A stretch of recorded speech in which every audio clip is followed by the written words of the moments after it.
Radhe Radhe. Welcome to the beginning of another live Sangha. May this be an offering to Sri Radha Krishna. And as we await our first guests to arrive, allow me to set the intention for this space as being a welcoming environment, open to everyone, regardless of background, identity, orientation, ethnicity, belief system, or any other way in which we may categorize ourselves with on the surface. Deep below, in the heart of all hearts, there is a ripe consciousness, which is the same in you as it is the same in me.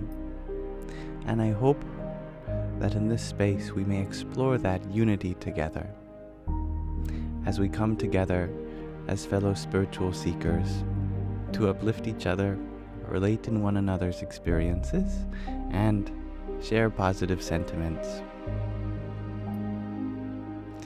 And hello, Beanbag. Welcome. You are very early. And hello, Renvox. I am feeling well. I'm just looking at my kittens. On the other side of the sliding door, they're trying to catch a fly. They're not very good at it, though. Or I should say the fly is really good at getting away. And I trust that those who are joining with us now are as feeling as well as they can, given whatever they may be going through at this time. Beanbag, you are wondering if I have any good advice. You are worried about your unborn child.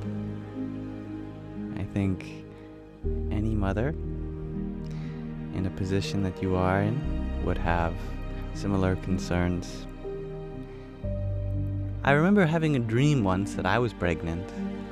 I was on the roof of a bus as a seagull, and I felt eggs inside me, ready to lay.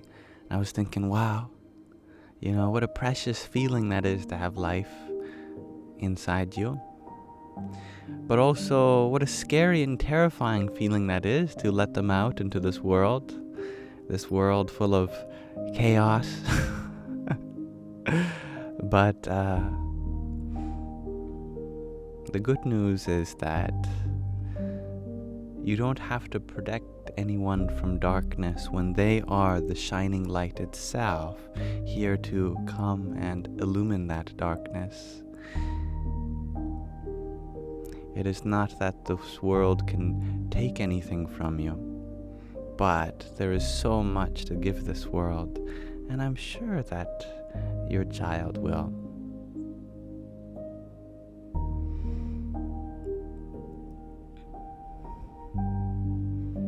And hello, Caleb.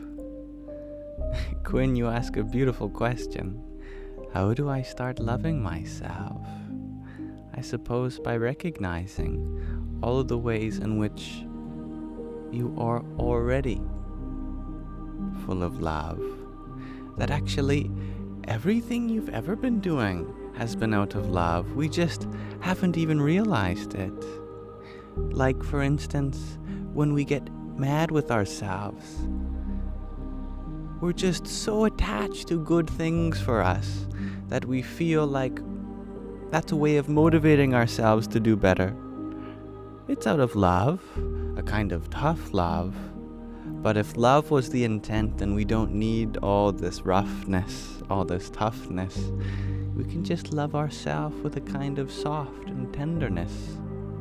You must recognize all the parts of you that are worthy of love. There is not a single part of you that is not worthy of love, and if you feel like there is, then that's something you've dragged in from the outside, and leave it in the outer world. You are the source of love itself, and what's not to love about that? Hello, Sparkle Lily. And I'm sorry to hear that you haven't felt your child move today, Beanbag. Well, if it is really concerning, of course, I would consult a medical professional. But who knows? Maybe they're really tired and they're just sleeping. I don't know. But it's good to be aware of your child's movements and stillnesses. I know that as a parent, it's the scariest moment is when your child is not doing something. When suddenly there is silence in the other room or even in your womb. It's like, what's going on there? Normally there is ruckus. Why is there peace suddenly? And thank you, Betty Alf, for blessing us with a heart meet so early on in our Sangha today. Hari Om Tat Sat. And Michael, thank you for your heart meet. Radhe Radhe. Namaste, Chloe. Velo, Infinity, you share. That Velo means light. And you call yourself that for a reason. I love that. That's very beautiful. And thank you, Gina, for your community fest. Jai Sitaram.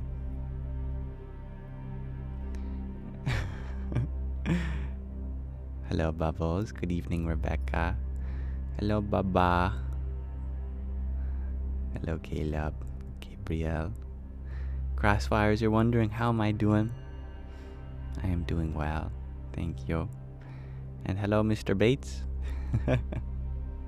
Welcome back. You have a doctor's appointment tomorrow, Beanbag. I'm happy to hear that. So I have a question of the day for you all, since you all are so early. Thank you, Shakira, for your community fest and best team. I do have the best team. I'm very grateful for that. I'm grateful for all of you. Thank you, Shakira. Om Namah Shakti Shivaya. Today I'm wondering from all of you, what do you like about yourself? It's a simple question today. But I'm just as interested in hearing, as always. And Babblefish, you're wondering the name of my rice breakfast I have every morning. It's Cheru. You might spell it Cheru. Cheru. It's basically rice pudding. Mary, you like that you're a hard worker. I like that. Caleb, you love to write. I like that about you too. Beanbag, you share that you're always smiling, even through hard times. That's a beautiful skill and a talent. Dalen, you share nothing. That's the issue. Well, I like that you're honest about that. Dalita, you like your resilience. Me too. Julka, you like your deep love and kindness to animals. That's a good trait. Chloe, you like that you have talents. I'm happy you can recognize that. Sparklily, you share that you like your patience. That definitely helps. Hello, Godar. That sounds yummy. Rebecca, you share that you're finding it hard to love anything about yourself today. Well, you know what? I love that you can acknowledge and admit that you're having difficulties. That's a great trait to have. Chloe, you love being different. It's good. If we were all meant to be the same person, there'd only be one person in the world. Instead, there's how many billion? Aw, I'm happy you're here, Beanbag. Gina, you like that you're honest and loving. I like that also. Minette, you like that you are relying and trustworthy. It's beautiful. Beanbag, you're wondering, what do I like about myself? I like that I've never given up on being happy. That no matter how many things come my way to try to get me down, there's a part of me that's still determined to be positive no matter what. I like that. Nish, you like that there's growth every day. And Magdalene, you like your soft heart. I love that. And thank you, Babblefishy, for your pair of roses. You're kind of like Veggie Tales, Godar. I think you ask this every day, Hecklefish. Has anyone really been far, even as decided to use, even go want to do, look more like? I think about this every morning. Hello, Master Eric. Caleb, you're wondering, how do you handle depression? Well, I don't know if I would use handling, because that kind of implies that you can get a grip on it. There's something for you to hold on to and keep yourself afloat. For me, depression is a very formless kind of flow. And if you allow yourself to have this moment to yourself, I think it can be a beautiful thing. There's a lot of stigmatization around it, where we turn it into something that you're not supposed to be. There's a lizard walking past me with no tail. I think one of the kitties must have eaten his tail. Poor lizard. I think one of the worst parts about depression is not the depression itself, it's the guilt for feeling like you should be happy. That your friends or your family's disappointed in you, or that you're disappointed in yourself, because you know that there's plenty of things to look forward to, many good parts about you, but you feel guilty that you can't acknowledge that, or that you feel like the dark parts have your attention. Well, in honor of that, I would like to recognize that you don't have to feel guilty for feeling this way. That if you are sad and grieving for who knows what, for a childhood, for a sense of self that has been lost, to an aspiration we had in the world, you don't even have to label the reason why. You're allowed to feel this way. And I think if you allow yourself to feel this way, then this process passes a lot more easily. And it is a process. I think at least at some point in everyone's life, we have a period of time where we really need to just get away from the world for a bit, lock ourselves up in a bit of a cocoon, and we will emerge as a butterfly. It's a part of life. We have all experienced it, or we will, or there's someone that we have known, and therefore it deserves to be seen as a normal part of life. It doesn't have to be there, but you don't have to be in any way, including positive either, you know? Whatever you are feeling in this moment, I hope you can feel valid for that. So that's how I would handle depression, is that there's no need to handle it. Surround yourself with people that support you. Trust yourself and give yourself patience through this process. And love yourself even for being sad, because you're allowed to be that way too. Alright, back to the question of the day. Jacqueline, you share that you like that today you are kind of the adult that you needed to have around when you were a child. That's beautiful, and I'm sure that your child self is appreciative of that. Cara Bear, you like your resilience and ability to see all sides. Those are wonderful things. Redhead Rage, you share that you can't choose one thing. Your intelligence, your creativity, your insatiable mind. I like that you like all these things. Bobby Sue, you like that you can see the world for what it is, that you're open-minded and able to see your faults and work through them. That's a beautiful thing. And thank you, Laurie, for your heart me too. Hari Om Tat Sat. I agree, Kotar. I think my cats have the most inner peace. Oh, and that reminds me. I added 2 new stickers for all of the subscribers. There's a Sandy sticker and a Shadow sticker now. My 2 cats.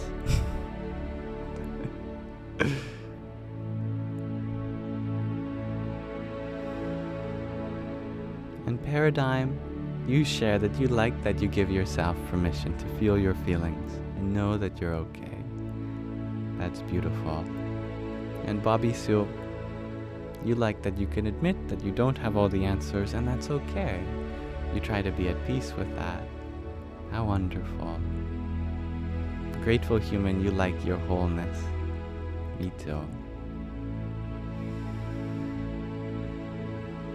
And thank you, Jill, for your ginger man. Om Dum Durgaye Namaha. And thank you everyone for playing around with this question of the day with me. And that's right, Magdalene. Sandy is with his flower. He's munching on his flower. And Shadow is looking grumpy, but he has a big heart.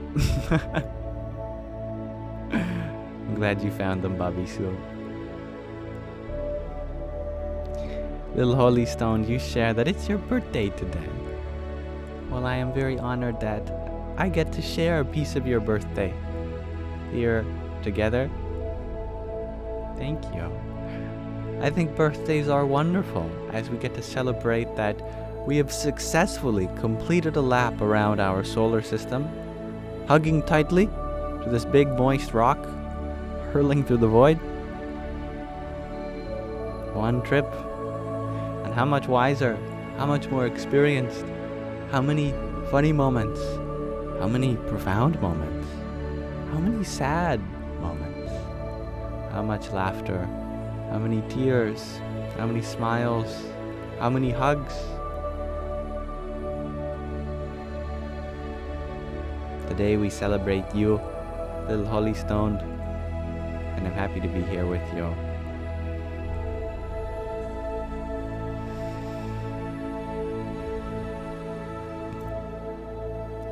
Thank you, Laurie, for your tiny. Yippee!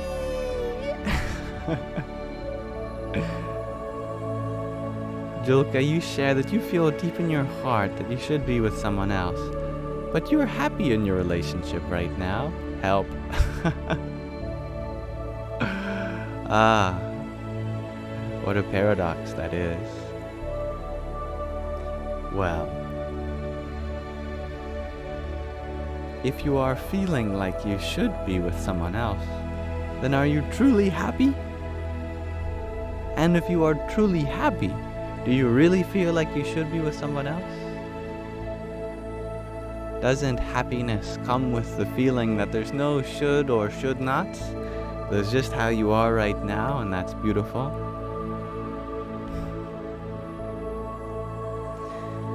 I believe that whatever choice you make, you will be happy. Because it's not the circumstances which define our happiness. It's how we choose to be with our circumstances. And if you are committed to making a beautiful relationship out of the one you have currently, I think that is fine. If you are committed to learning more about your needs and wants and ask for space and some time for personal exploration, I think that is fine also. Ultimately, I trust your discernment, and I know that your ability to be happy is possible always, wherever, whenever, and whoever you are with. But also your ability to be unhappy whenever, wherever, and whoever you're with is also possible. It's ultimately our choice. And I respect your free will. and I trust your judgment. Thank you, Bobby So, for your heart me, your team bracelet, and the best team. Hari Om Tat Sat. And Vanessa, thank you for your trio of roses. Hari Om Tat Sat. And Lori, thank you for your 7 roses too. Jai Sitaram. I'm doing well. Thank you for asking, Vanessa. Fox Forever, you're wondering, how do you have more self-control, especially when feeling hypersexual? Well, without sexuality, none of us would exist today. If our parents were celibate, then we wouldn't have parents. They wouldn't be parents. You know what I mean?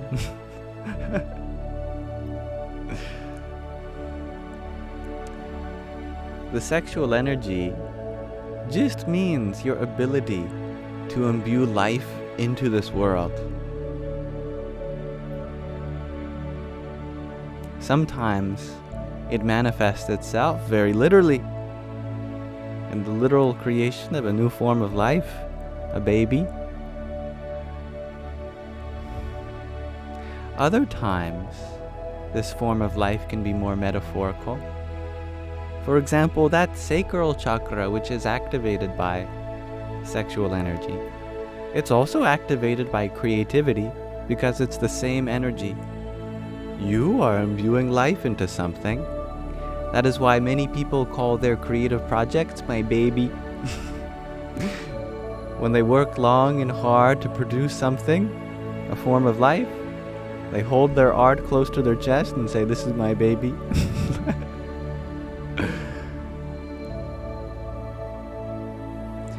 And when that art makes a difference in the world, they look at their art and say, "Wow, you've all grown up now, haven't you?" I remember when you were still a thought form in the womb of my mind. So, if you are interested in exploring that energy in a different way, consider getting that energy out in a different way, in the form of a creative project. Otherwise, no problem. As long as this exploration is not at the sacrifice of other people's happiness, as long as you know that the source of happiness is not in the experience, but you as the creator of the experience, then it does not matter what form this energy takes. And no need to demonize it either. As long as you are not extracting happiness from the world, from someone, you are just expressing your own happiness, then that's wonderful. And hello, Rosie. And hello, heart emoji, unicorn emoji, heart emoji, for your heart me. Hare Krishna. Alright. Before we continue, we just put a pin in any conversation we want to start. I'd be happy to continue this and other conversations. I first want to read a short passage from this book with you all, since I like to read just a page or two every day. And I believe that this will be a very, very fruitful reading. And then we can return to our regular format. Today we are reading from the 5th chapter, called At Ease. From In Love, At Ease. Everyday Spirituality with Pramukh Swami. Let us learn about his ability to be at ease as a influential spiritual figure, and perhaps we can learn how to emulate that ourselves. Swamishri's schedule was more of an outline than it was a schedule. To be at ease is to go with the flow in the moment. The number of changes and additions would unnerve any individual, especially when taking into account the extensive travel, often in difficult conditions, and the mental duress of carrying others' problems. The number of interactions alone was overwhelming. But Swamishri believed he was not alone. Hare Krishna Maharaj, which was the personal murti, image of the divine he carried with him everywhere, gave him the strength to keep going with a smile, and for that reason Swamishri was calm, accommodating, and easygoing throughout the day. One afternoon, Swamishri was about to begin a meeting with Narayan Munidas Swami, but was gently interrupted by his personal attendant. "Swamishri, we should eat early. We have to leave for Ahmedabad in the afternoon." Swamishri was not hungry. "It is early. Let's wait for another hour. I have to get through this meeting with Narayan Muni." The attendant insisted. "Swamishri, I want to make sure you have enough time to rest and exercise before we leave for Ahmedabad. Can't we move things up today?" In his desire to help Swamishri, the attendant was imposing a revised schedule that was actually an inconvenience for the Guru. Swamishri appreciated that an early meal would be more helpful to those around him. He gently lifted the warm blanket off his feet and said, "That is fine. Whatever is easier for all of you, my schedule should accommodate others." The bhaktas, the devotees in Los Angeles, had once organized Swamishri's morning puja ritual darshan, approximately 20 kilometers away from his accommodation. This meant that Swamishri had to add 1 hour of commute time between the activities in his already very early morning routine. One of the sadhus, one of the monks traveling with Swamishri, was baffled by the absurdity of the distance. "Don't these guys think this through? 20 kilometers for puja? It is such an inconvenience for you and your schedule." Swamishri tapped him on the hand and interrupted him. "My convenience is secondary. My schedule and daily activities should help those around us. Maybe this was central to where the bhaktas, the devotees, live. One is at ease when one is accommodating. My aim is to do bhakti, loving devotion. I can do it in the car too." Namaste, Gregorji. Hello, Dob Darker. Swamishri loved to read, more than just the letters in need of answers and blessings.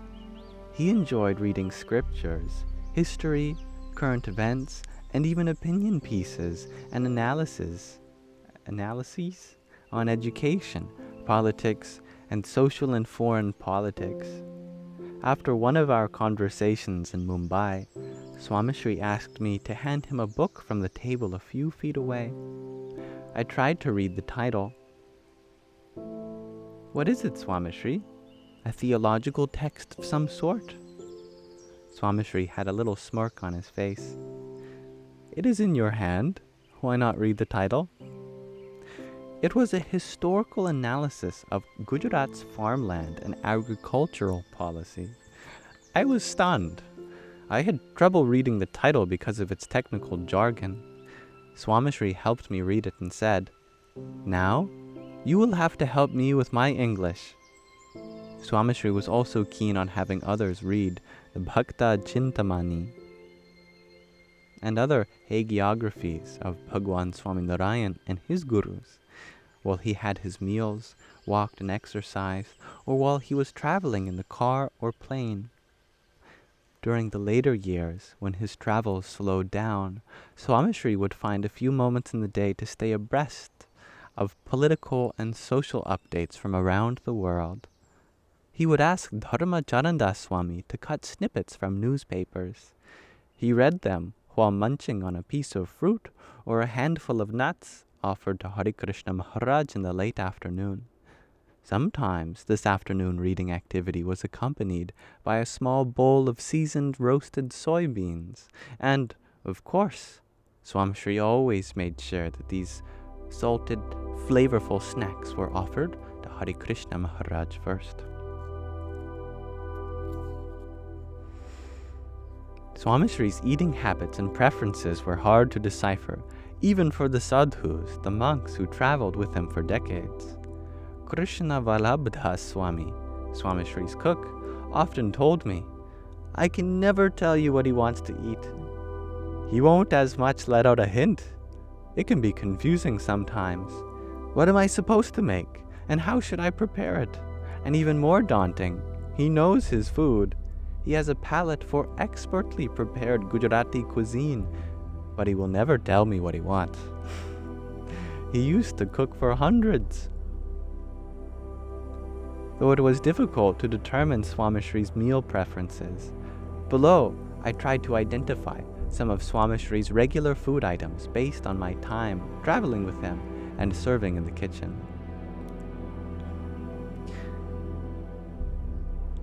Apologies for the plane passing overhead. The Sanskrit word for a light eater is mitahari, which is a fitting description of Swamishri. Shastriji Maharaj, his guru, urged Swamishri to eat well and to eat often.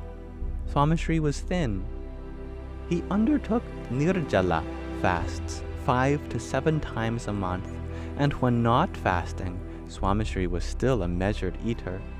He had a specific way of eating, often taking 2 or 3 morsels or pieces of a vegetable on the tip of his fingers and then placing them in his mouth. As the years passed, his attendants insisted that he eat with a spoon, and he continued to take a similar quantity on his spoon. There were certain vegetables that I saw him eat daily. In the years that I traveled with him and watched the sadhus feed him, I noticed that he ate cauliflower and peas, spinach and yellow mung dal, parvar, which is a pointed gourd, tindora, and ivy gourd, okra, tuver, pigeon peas, broccoli, and at times asparagus.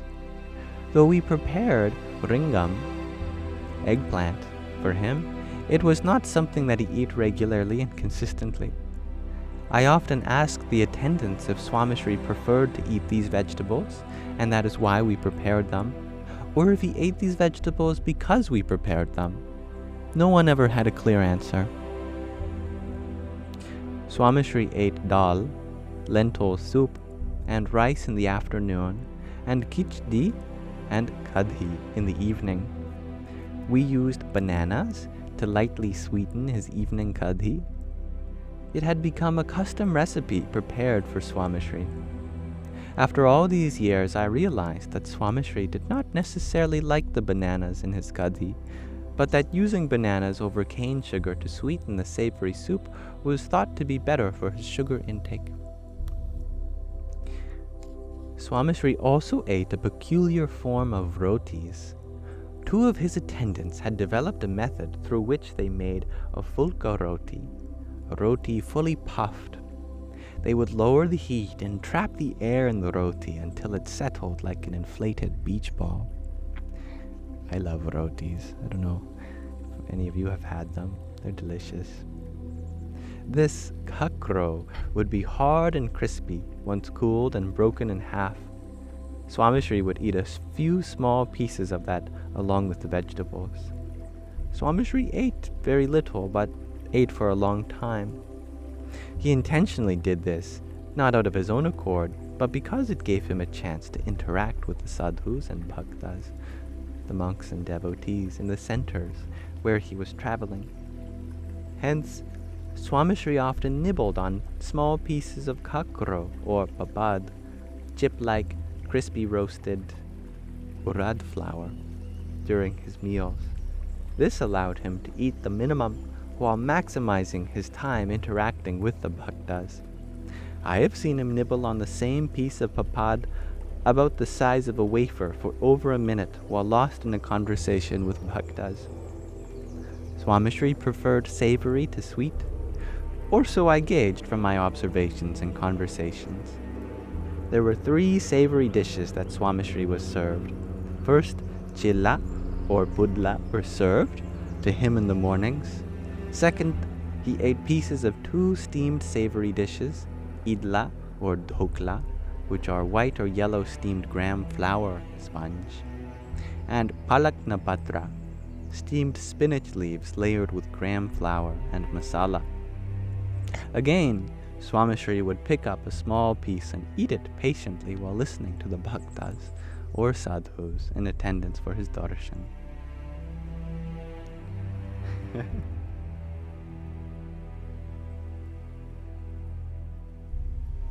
Alright, I think we're almost done his eating habits. I'll just finish up.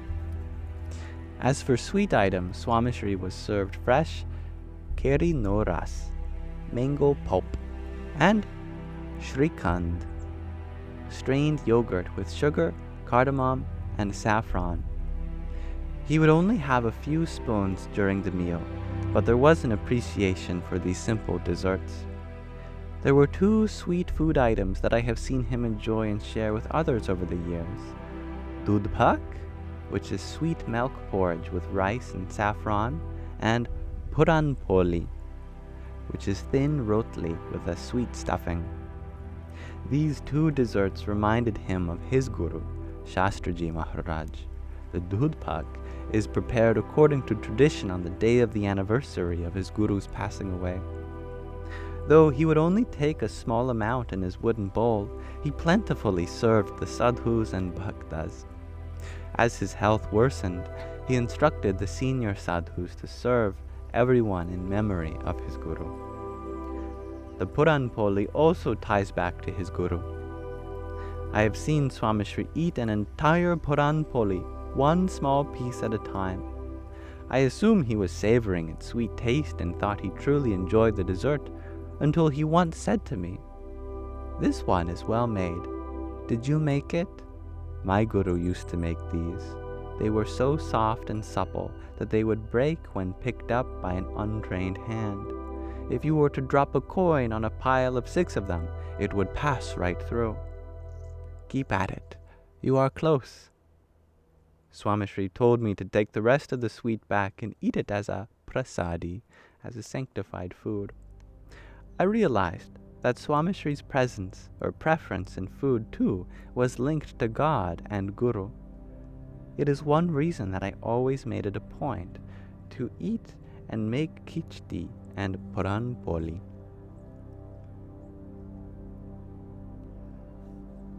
Let's pause our reading of In Love at Ease there for now.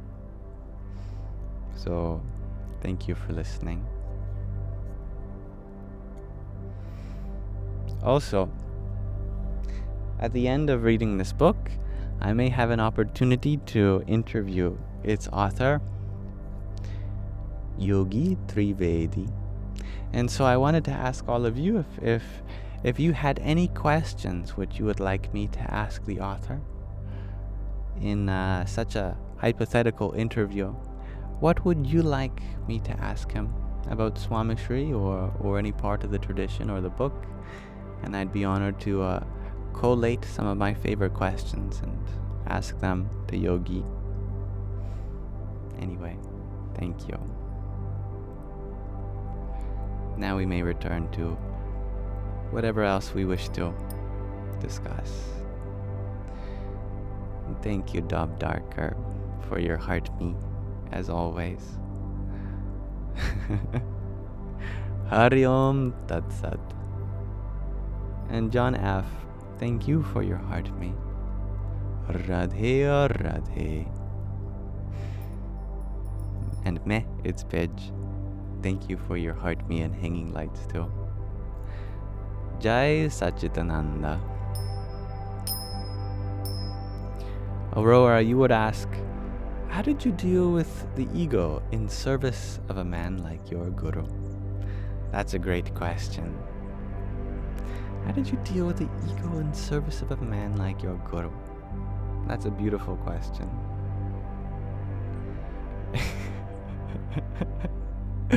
Gregor, you ask if I can ask him how he feels about Dada Kachar's Darbar in Kadhada. And if he will take you there.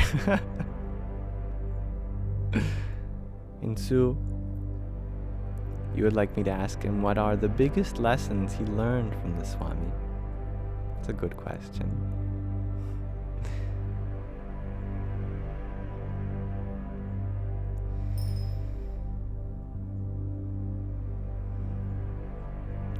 And hello, Aurora.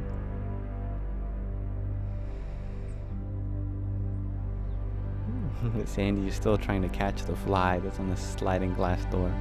It's so cute. I don't know if you can see him.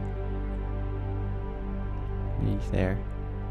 He's jumping around sometimes, smacking the window. Yeah. Hi. Hello.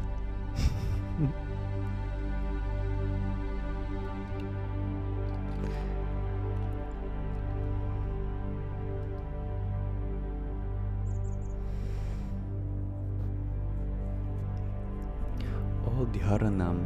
You're wondering if I speak Urdu or Hindi. No. I think the only Indic language I'm vaguely familiar with is Sanskrit.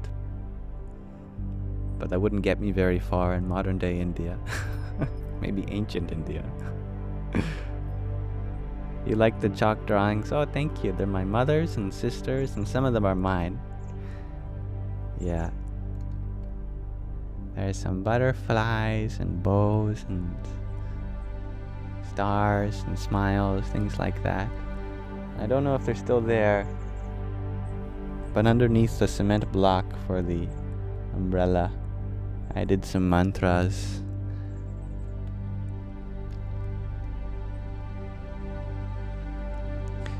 Now, the last couple times I live streamed, it was so hot that my phone blew up.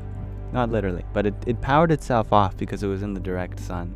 So I'm just gonna adjust that umbrella so that my phone is back in the shadow.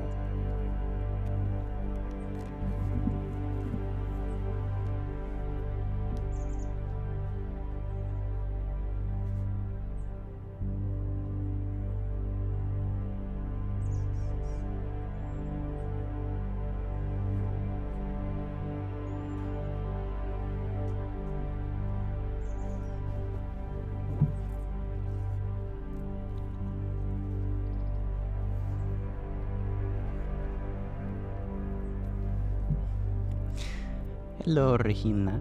You said that you changed your name to Nokmak Media. Well, welcome. Happy to have you here, and thank you for your quintet of tiny dinies. Yippee! That's what they all say. And thank you, Bobby Sue, for your hands up. Mashallah.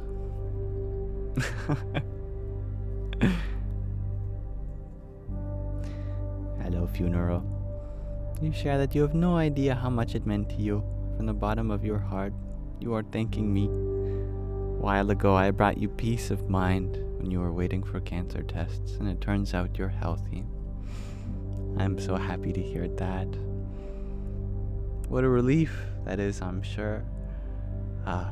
Thank you for sharing that with me. I'm glad to know this too.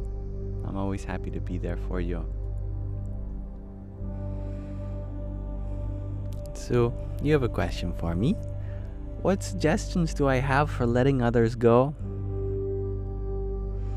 Well, there are many ways in which we let people go. Parents may let go of their children, or any dependent really. You know, sometimes a significant other can be like a big child for you. It is like that sometimes. They become your dependent also. They're the naughtiest of all the children. In any case, in such a way that we let people go, we do so for their benefit. Because if you keep depending on me, then How can you learn to live in this world when one day I won't be here for you? This is most hard for people pleasers because they want to do everything and don't want their loved ones to have to go through any pain. However, that pain sometimes is necessary for their growth, and otherwise we would be preventing them from becoming beautiful, brilliant, independent creatures. So the best thing that you can do for them, for their well-being sometimes, is to allow them this challenge of surviving on their own. With significant others, sometimes space is necessary to prove that this love does not come from a place of dependence. It's how we show that the love is unconditional. Because if we can still love each other with space, then this truly proves that we're not asking anything from each other. And that's a beautiful thing. And when someone has not been so kind to us, we are letting someone go in that way, then we do so to set boundaries so that we can engage in a more healthy relationship that respects both your needs and theirs, that doesn't sacrifice anyone's happiness. Understanding the intent, the good intent behind these actions can make it easier, but ultimately the heart will never let go. We can do everything else, but you'll never convince the heart. The heart will always take time to grieve. You can never intellectualize your way out of that grief. Once we've made a reservation for someone or something in our heart, that contract is signed. The good news is that the heart can grow and grow, and we can have more real estate to love in different ways.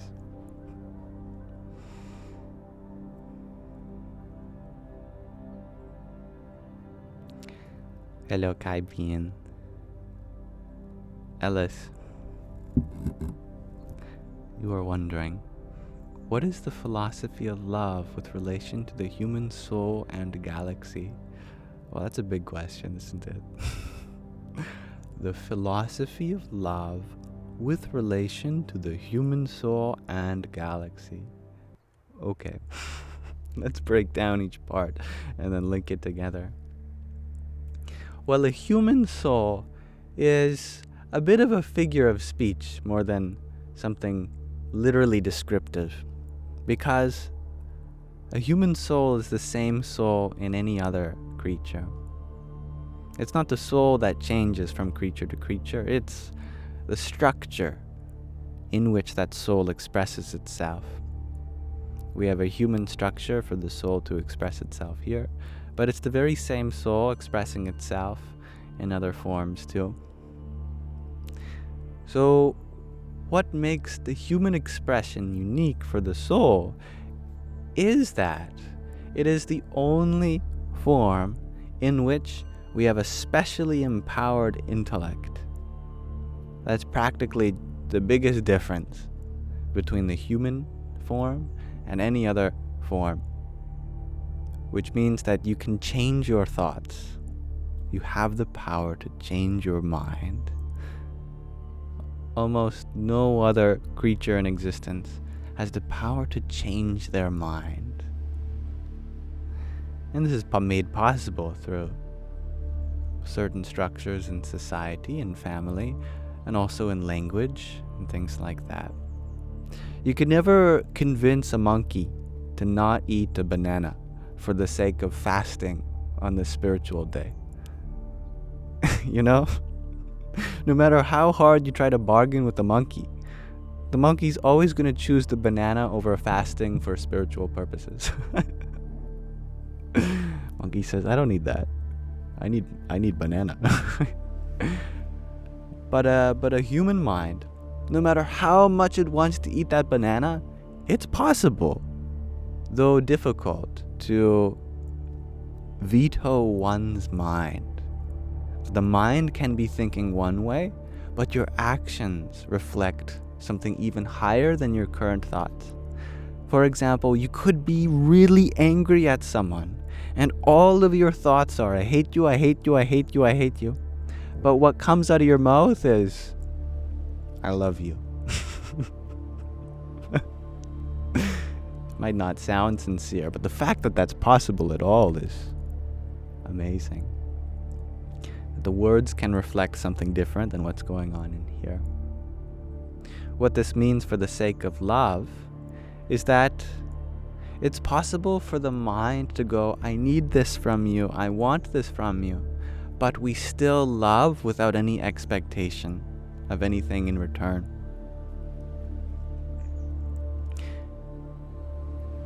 It's possible for an unconditional kind of love, where we can love others no matter what. And that's especially true in the example of great saints. Great saints may have people that come up and berate them, that might even invoke violence with them, but someone who is truly seated in peace, they may still show love. I'm not sure if there's any other animal that can do that you could show, you could threaten them, you could even hurt them, and they're not going to show love back. They might learn to trust you again, and that's different. But in this life, it's possible to understand the nature of one's soul, to really go deep and abide in it. Find the source of love within you. I think some of these topics touch on the relationship between love and the human soul. But what about relation to the galaxy? It's a good question. Well, a galaxy is a collection of solar systems. It's very unlikely that we will ever get to experience another galaxy besides our own. We might master interstellar travel, and that's a big might. The technological hurdles are pretty unfathomable.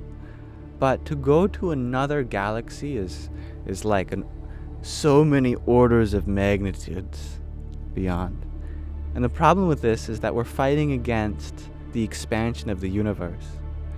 Because the universe is expanding, but not in between stars, not in between planets, in between galaxies. Some places in the universe, galaxies are moving away from each other faster than the speed of light. Not because they are moving at the speed of light, but because space itself is filling in between those two galaxies that make the distances appear to increase faster than light could catch up to cross the gap. And this is only going to increase as we go on in our civilization. It's predicted that at some point, all galaxies, besides our own, will be traveling faster than the speed of light. And therefore, in the far distant future, all galaxies will just be within their own observable universe. That they won't even know that there were galaxies outside of this universe unless we keep a record. But then we'll have to convince them of this fact. So it seems to be the case that galaxies are supposed to be separate. The universe has made itself in such a way that this is your kind of neighborhood. There are other neighborhoods, and we get the chance to see them. Maybe we get a chance to communicate with them over the course of millions and billions of years, waiting for responses. But this seems to be our playground. It reminds me of the Sanskrit word Brahmananda, which means a cosmic egg.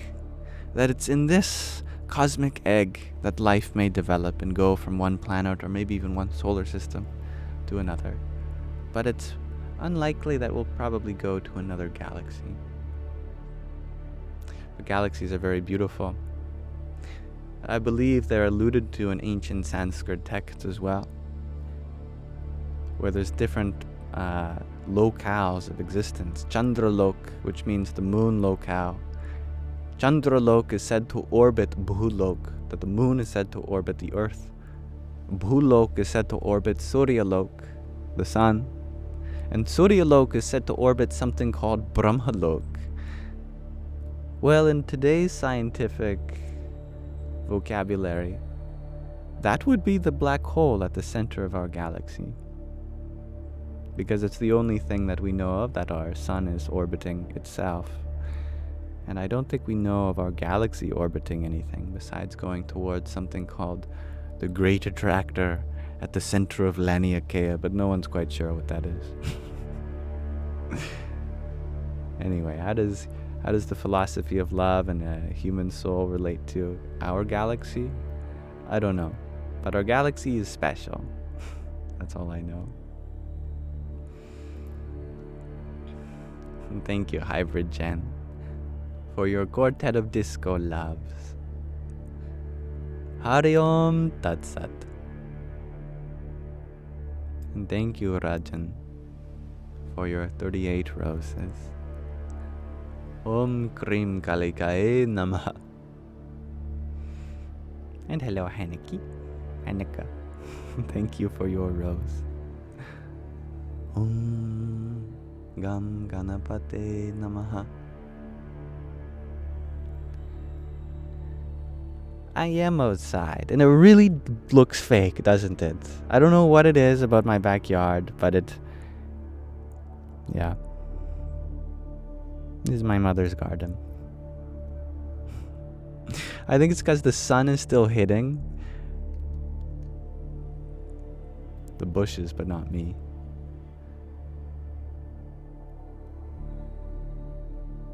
Aurora, you are wondering, what is one thing I do or think about when I feel bad about myself? Do I ever?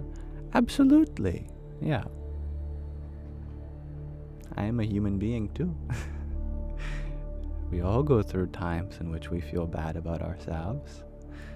There is a kind of positive shame, like we were talking about in the pocket Pema Chodron a few days ago.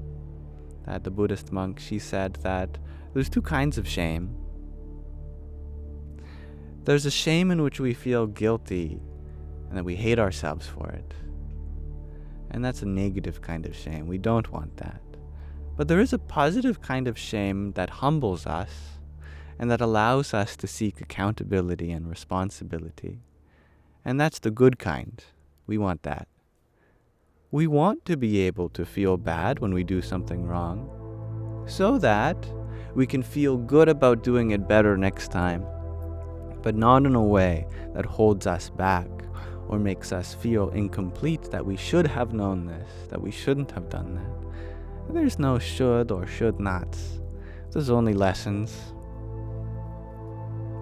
And after we learn our lesson, well, that's the most we could do. Therefore, no need to feel guilty for having learned a lesson. Absolutely.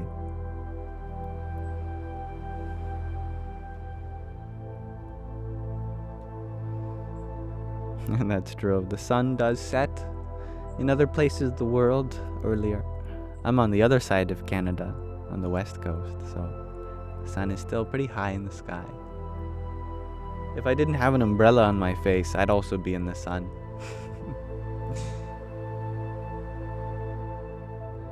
No, the command does not still work, Sky Guardian. But I tell you what, we can read a short chapter of the Vachanamrut later.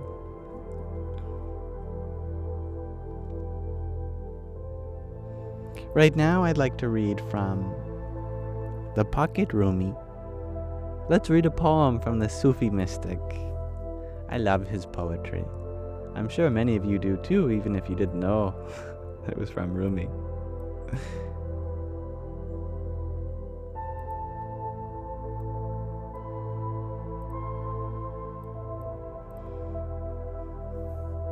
Hybrid Jen, you share that you cried to Rumi's poem yesterday. Wow, that's very beautiful. It goes to show the extent of his writing. Let us read this poem titled With Us. And good night, Annika. I hope your appointment went well today. With Us by Rumi. Even if you're not a seeker, still follow us. Keep searching with us. Even if you don't know how to play and sing, you'll become like us. With us, you'll start singing and dancing. Even if you are Karun, the richest of kings, when you fall in love, you'll become a beggar. Though you are a sultan, like us you'll become a slave. One candle of this gathering is worth 100 candles. Its light is as great. Either you are alive or dead. You'll come back to life with us. Unbind your feet. Show the rose garden. Start laughing with your whole body. Like a rose. Like us. Put on the mantle for a moment and see the ones whose hearts are alive.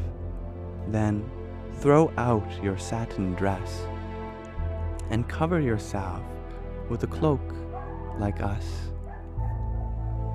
When a seed falls into the ground, it germinates, grows, and becomes a tree.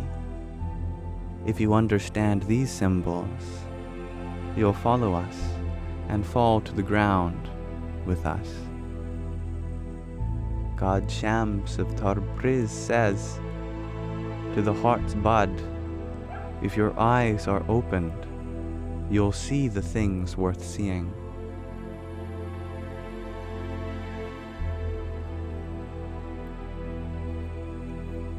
And that's with us.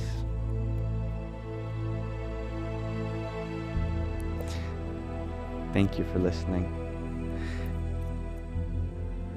I keep hearing this concept in Rumi's poetry arise again and again, this idea of associating with fellow spiritual seekers as the greatest thing you can do. I think it's very true that the power of association is the highest power we have on the spiritual path.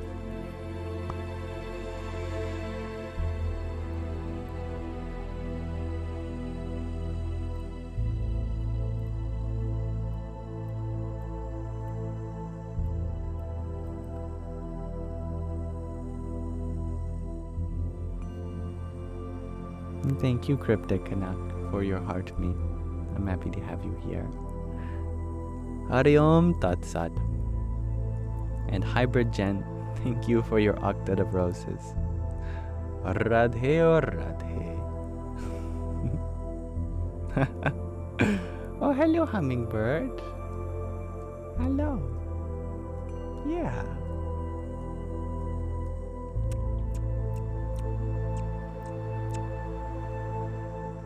I love when the hummingbird comes to say hi. He was hovering just above you. Thank you, Inevitable, for your tiny. Yippee! I'm happy you found the Sandy sticker, Garrett. That's very funny, Cole. Do I have Rumi for one more? I always could read one more of Rumi's poems. Hello, Marlon. You share that you're earthing while you're listening to me. That's great. I'm doing well. Thank you for asking, Jody. And thank you, Annika, as well. My day has been well. The link below, thank you for your trio of rosas. Hari Om Tat Sat. And you know that's very cute, Garrett, that you have two shadows on either side of Sandy. Because there was a brother of Shadow that looked exactly like him. But my mother could not afford all three brothers. So the third brother went to another family. But there is a brother of Shadow. Well, brother of both of them, but one that looked like Shadow's twin. Thank you, Tatvamasi, for your quintet of roses. Jai Nisargadatta. And Nokmak, thank you for your heart me. Thank you, Rahina. Om Namo Bhagavate Vasudevaya. I have a bit of a grassroots movement for you all. I am looking to assemble an elite task force to do something very specific. If any of you are interested, I would like to be in contact with you. This elite task force is one that will research ancient things, one that will try to decipher an ancient script, one that has never been deciphered before. I don't need professionals. I want a bunch of inspired, passionate amateurs to casually work on the deciphering of the Indus Valley script together, and related unsolved problems like the decipherment of Linear B and the hieroglyphics along the Mediterranean. I don't care if you have ever heard of any of these things before or not, or have any insight into epigraphy, linguistics, or phonetics, or typography, or inscriptions. I think it would be really cool to have a team, and I'll make a dedicated Discord server where we can work on deciphering some ancient voices that have yet to be heard by the modern world. And yes, I am interested in task force leaders as well. Someone who is passionate and willing to lead this group in their studies and come up with plans and methods of attack. That's all I have to say for now. If you are interested, let me know. And I will send you a link to this private server. And it will be a beautiful time. How do you contact me? Well, if you just go to the link tree in my bio, I have an email, an Instagram, or a Telegram, or a WhatsApp. Just send me a message that you're interested in this thing, in deciphering ancient scripts, and at some point I will send you your own person. I think my live stream just disconnected me for a second. When it has returned, do let me know. I think it was just a moment. I'm back, thank you.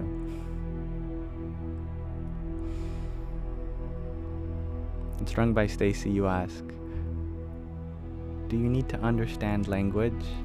No? None? I trust in your ability to train yourself in this problem and look for patterns. In fact, I would love a team of people that have experience in many different things, be it gardening, or crocheting, or biochemical engineering. I love all the different skills that will come together for this, and I truly believe that there is a harmony to be made from a bunch of people who have never even conceived of this type of problem before.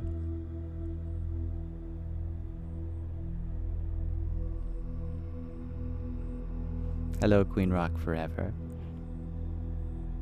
Chloe, you shared that ever since we did the Ganesha mantra on the stream, it gave you the idea to chant yourself to sleep. That's so beautiful. I love that. I love the idea of chanting oneself into dreaming and then to sleep. One day I would like to continue my chanting even while I'm dreaming. And I almost did that one time. I was dreaming, and I was like, oh, I'm dreaming now. What was that mantra that I do in the waking state, that I do every day, and I have been doing for months with every breath? What was that mantra again? I couldn't remember it in my dreams. And so I just decided to do the Gayatri mantra instead.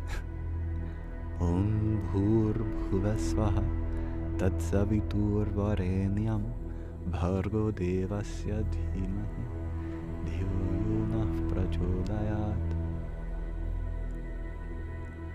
Redhead Rage, you share that languages are kind of your thing, and you work with Chinese. Wow. Your ability to recognize such nuances in such a beautiful language and script is something I'd be very delighted to have on the team. Email has been sent. Thank you, Rahina. Don't forget everyone else.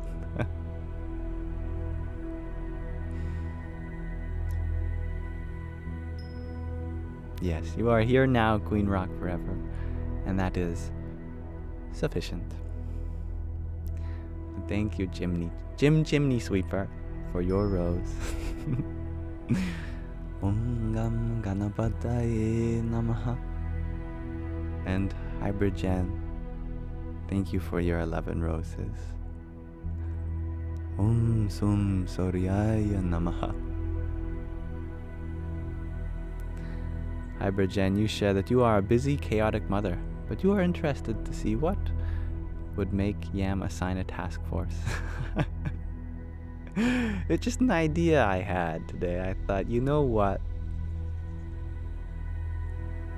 We need more minds on this problem because there's a fair amount of researchers trying to crack this ancient script.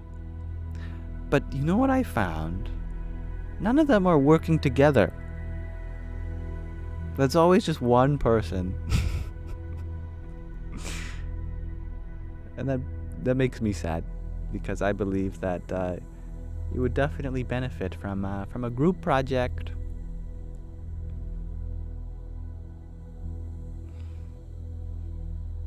I'm happy that you are interested. And I agree, Greg RG. If you always mantra whilst trying to sleep, maybe if you stop and dream, you become lucid. That's true. That's a good point.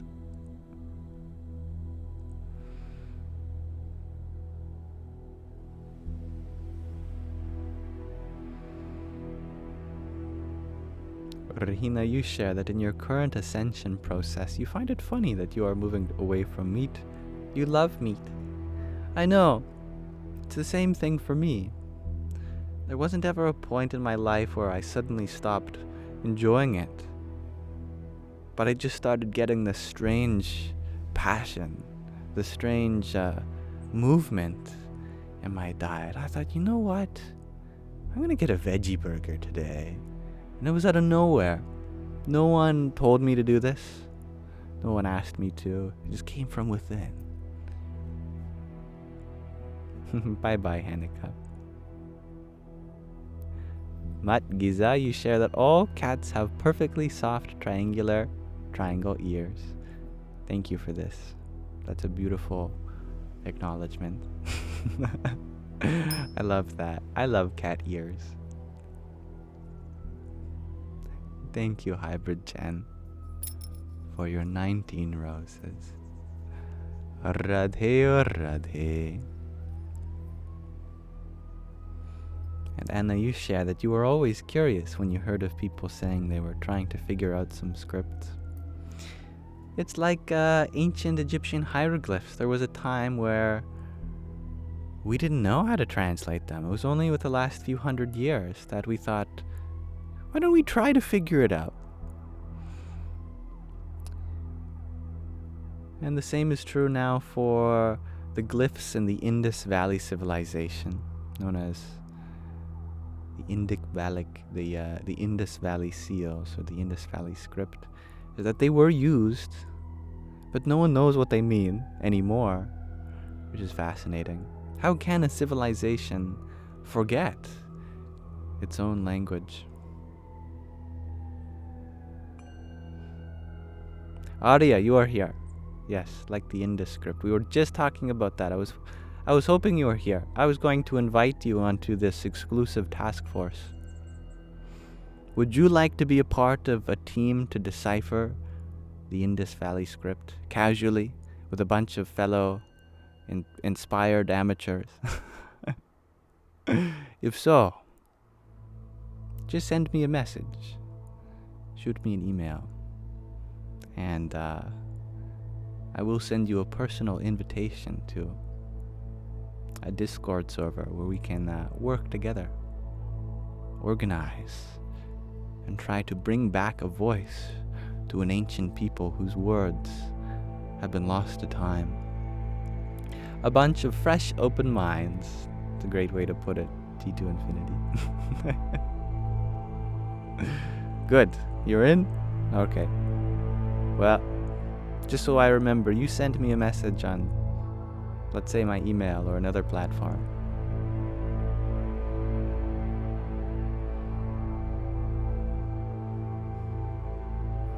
And thank you, Queen Rock Forever, for your heart me and pair of tiny tinies. Yippee! Thank you, Hybrid Jen, for your disco love. You will email me also, Hybrid Jen. Good. Any of you who want to email me, you're welcome to.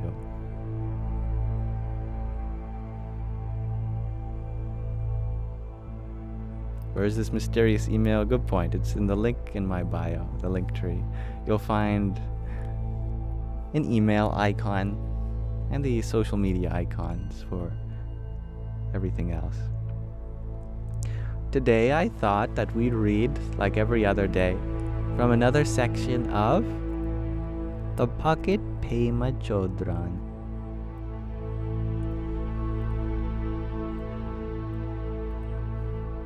Pema is another lovely Buddhist monk, one of the wisest nuns in the world, one of the wisest women in the world.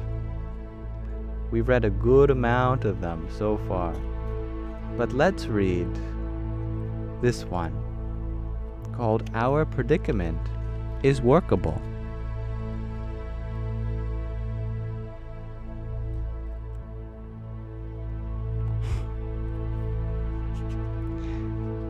Our predicament is workable. This is number 87. The Dharma. What is Dharma? This is a Sanskrit word. It's used in Pali as well as Dhamma. In Sanskrit, it is Dharma. And it refers to a kind of living teaching, or a virtuous path, or a righteous duty. That sort of thing. The Dharma can heal our wounds, our very ancient wounds that came not from original sin, but from a misunderstanding so old that we can no longer see it. The instruction is to relate compassionately with where we find ourselves, and to begin to see our predicament as workable.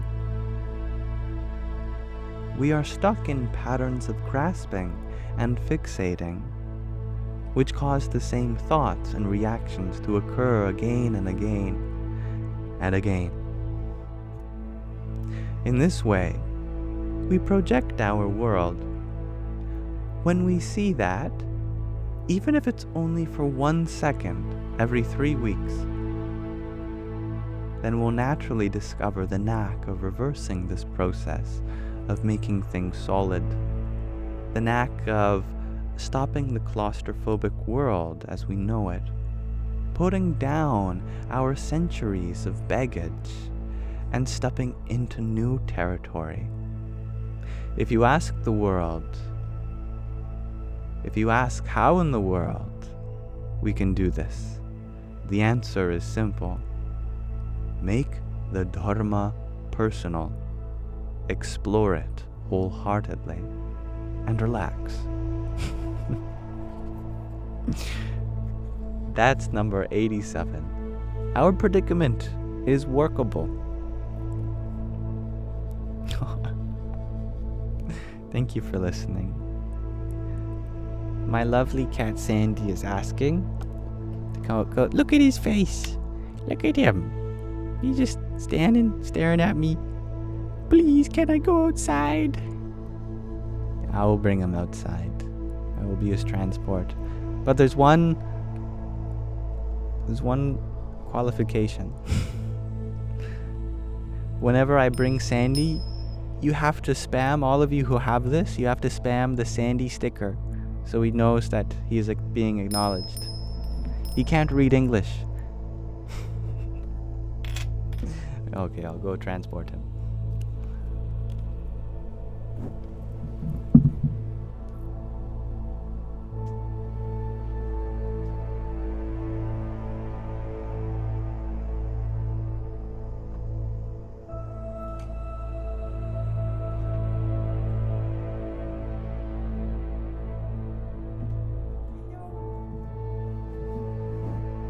Who's that? Huh? Is that the one who loves eating flowers? Sandy Beans, the one and only?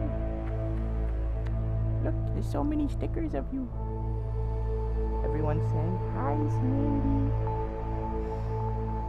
Yeah, you are so loved.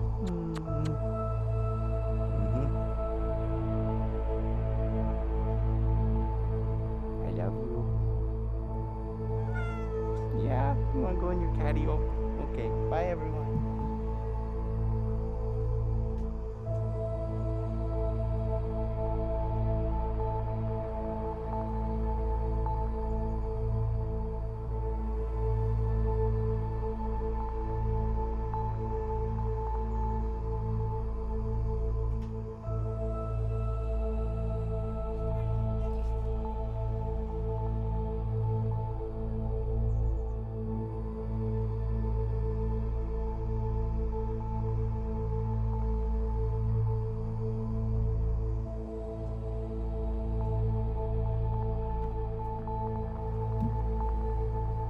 And who's that?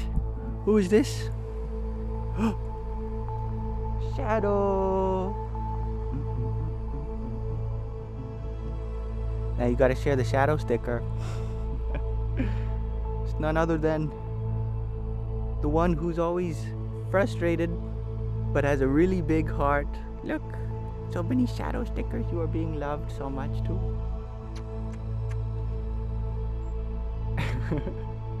I love you. Okay.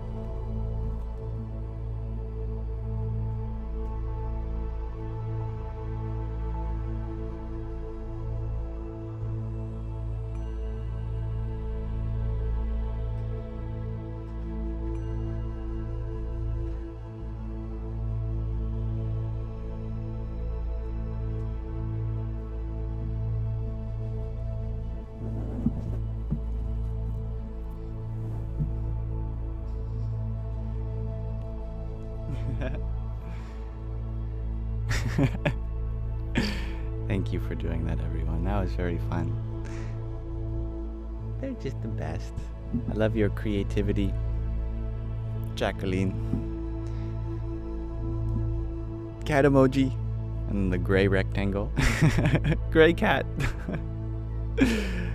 I love that. The moon emojis from Magdalene. It's perfect.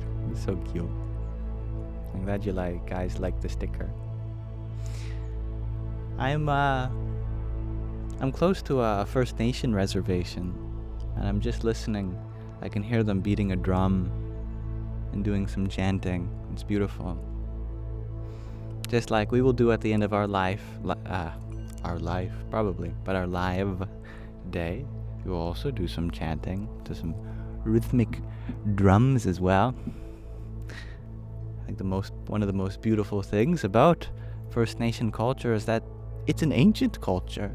It stretches back thousands of years. It's wonderful. It's very sacred. Good night, Sue. Thank you, Matija, for your quintet of TikToks, a quintet of roses, and another quintet of community fests. Thank you. Om Krim Kale Kai Namaha.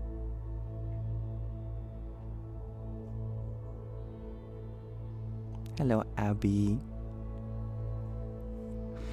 I think one of the most mind-blowing facts I ever heard about indigenous cultures worldwide is that they all have a story about the 7 sisters, which are, I think, the Pleiades in the sky. They all have a story, and the story is very similar across all cultures. And that's strange. Why? Because the First Nations of the world have not been in contact with each other for thousands of years. The last time that they were together was something like 10 to 50,000 years, when there was even possible land bridges and such for the indigenous in New Zealand and Australia and Asia and Africa and Europe and North and South America. The only time they could have ever shared this story was 10 to 50,000 years ago. Not only that, but one of the stars of the 7 sisters is really close to another, and it goes through periods of dimming. And for that stretch of 10 to 50,000 years, it was too dim to recognize the 7th sister. Recently, now they are all able to be seen, but for the last many thousands of years, you could only visibly see 6 of them. So I think that goes to show that there's aspects of our culture that is beyond thousands, maybe even tens of thousands of years old, to a very, very old and ancient worldwide community.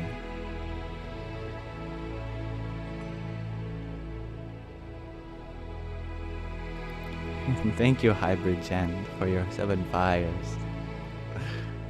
Hari Om Tat Sat. And Matija.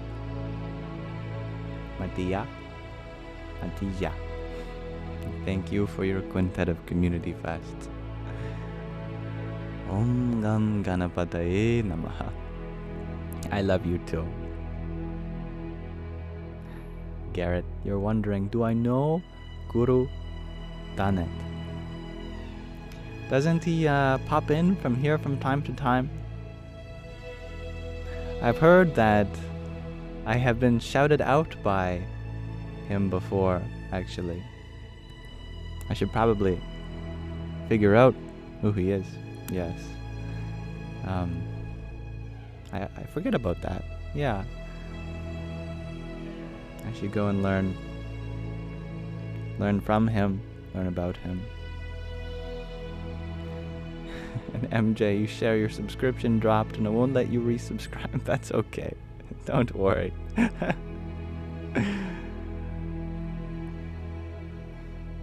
You just get a virtual sticker pack and a little name tag by your name, but I still love you the same.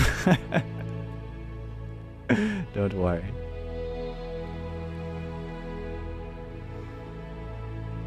Hello, Wolfie. Abby, you had asked, what do I believe brings brightness in my life? Me. I am the source of brightness in my life. You are the source of brightness in your life. My mom is the source of brightness in her life. And I am a part of her life, so she shines on me. And you are a part of my life, so you shine on me also. But yeah, the light of your own soul illumines this world.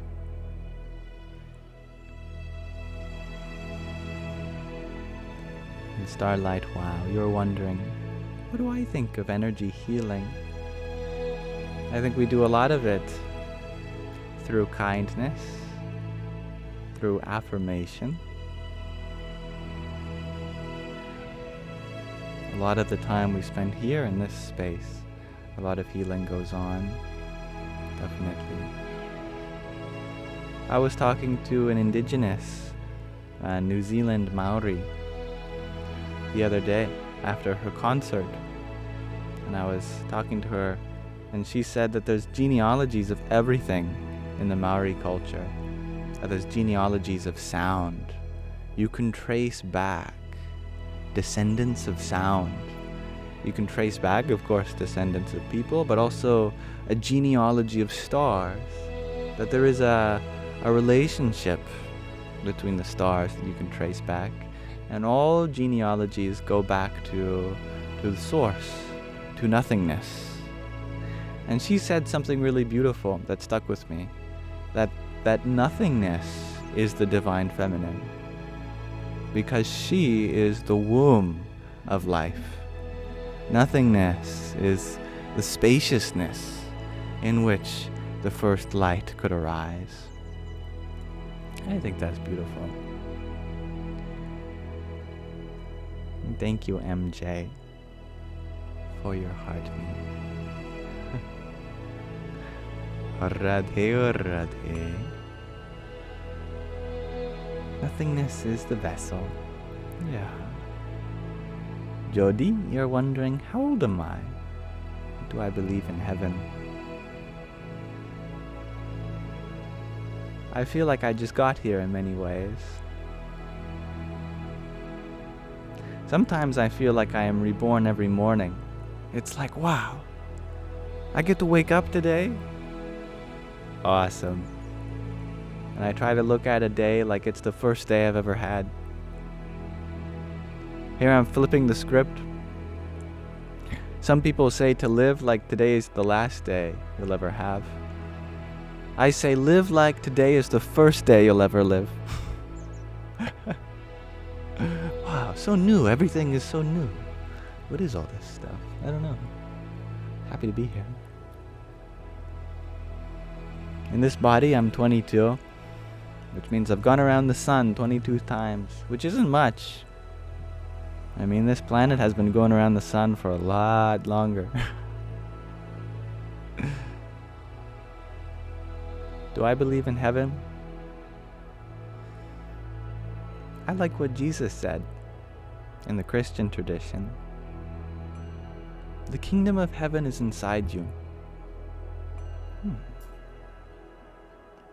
It's funny, in our media, we often depict heaven as up there, the pearly gates on the clouds, or after death. But Jesus says, don't worry about later. Don't worry about up there. It's now and in there. Wow. Now and in here. That's where heaven is? What a concept. We have to bring it out then. If it's in here, how do we get it out? And I think that is how we bring this kingdom of heaven to earth. Heaven is the dominion of our souls. We need to radiate and expand our sense of self, our soul then, to include everyone. And then we all can be in harmony in everlasting life. Through our love, our unconditional awareness for one another. I believe in that. But I believe it's our responsibility to do that.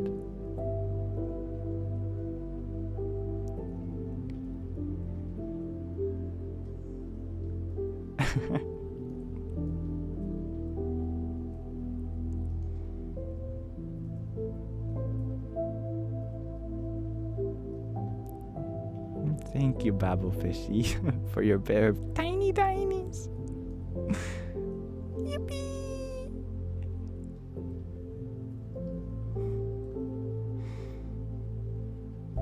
And thank you, 31 Planes of Existence, for your subscription again. I hope you enjoy the new Sandy and Shadow stickers that just came out. Just dropped last night.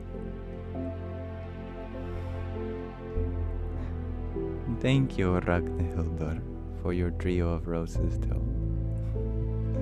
Radhe or Radhe.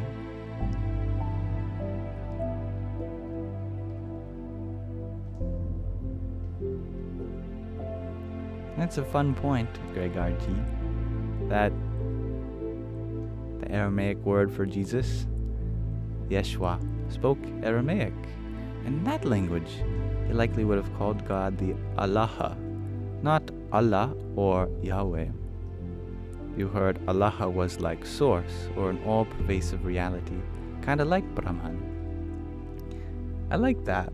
I know there's many, many different Aramaic terms for God as they appear in the Hebrew Bible, like Elohim, But Adonai, I think, was the most common word spoken by Jews at that time. Adonai. It's a good word for Lord. Lord, Adonai. And Jews today still use it predominantly. But I love that formlessness. That's such an important part. It's the primordial aspect. Hello, Yana.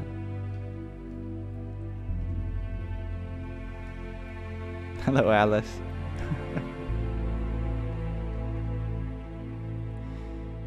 Thank you, Mattia. You have to tell me if the J in your name is like ya, is like yam or jam.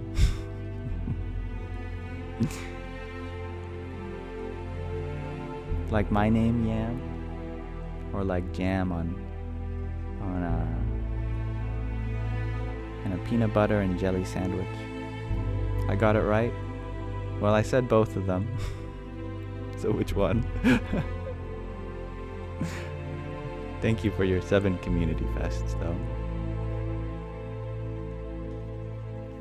Arion Tatsat. Alice, you ask, what's my favorite sandwich combo? Oh, I haven't had a good sandwich in a long time. Lately, I've been having mashed potato sandwiches. Those are pretty fire. Just so simple. Just have 2 pieces of toast. I butter up both sides, and I spread some mashed potatoes in between.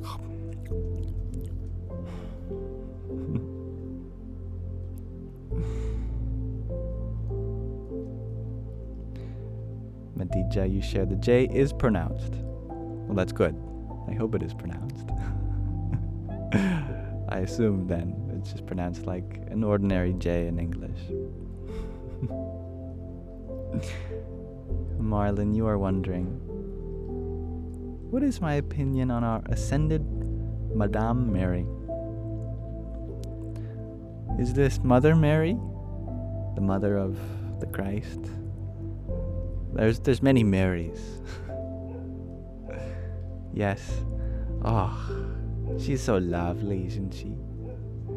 I think she plays an integral role. I mean, think of this.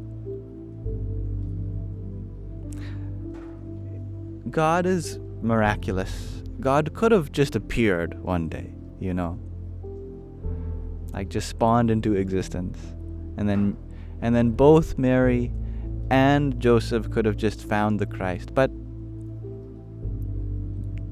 God specifically arranged it such that Mary would bear Jesus in her womb. But it didn't have to go that way, clearly, because as the story goes, Joseph was unnecessary, at least in the procreation. He played an important part in being father. But the idea here is that his father was formless, that he spoke to a father that was not bound by flesh and blood, but he spoke to a mother that was. That is to say that the father is transcendent from creation, but the mother is immanent in creation. That is why we call her Mother Nature as a synonym for creation. And we call him, Holy Father, as a synonym for Creator. That the Divine Mother, you can find that in your own mother. You can find that in the trees, in the flowers, in the plants, in the leaves, in the blades of grass, in the ocean, in the rivers, in the mountains, in the soil. You don't have to go far to see the Divine Mother. She's there. She's here with us, comforting us. The Holy Father, on the other hand, he's a bit elusive, isn't he? He's playing hide and seek. We have to put in a little more effort to find him. The scientists have given up. You know, they're like, we just can't find him. But Mother Nature, on the other hand, well, she's only as obvious as can be. And I love that.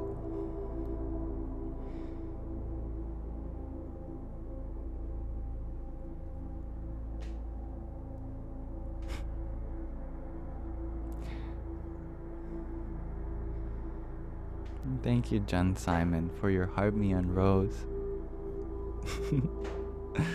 Hari Om Tat Sat. And I like that. Rahina.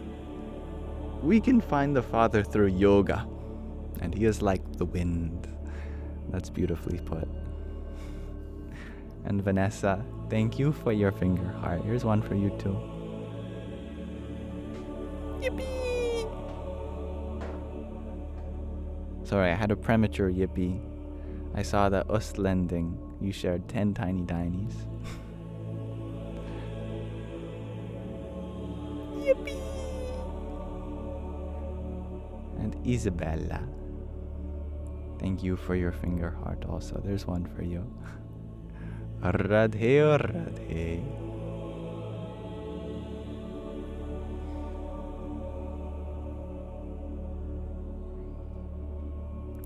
Greg RG, you share. Everyone knows how Yeshua was supposed to be without sin, but not many know that Mary was too.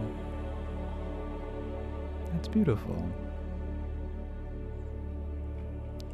I think it is said, not in the Christian tradition, but in the Hindu tradition, that wherever there is an avatar of God, a descension of the Holy Spirit, then it is in the womb of a mother whom is perfect herself.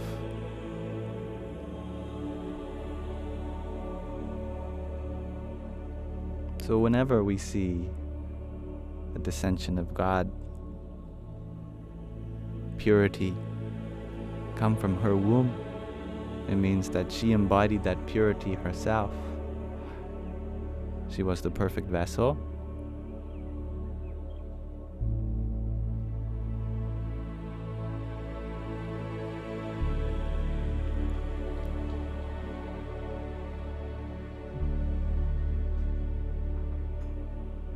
Jake, you're wondering, have I ever lost a girlfriend that I loved more than life?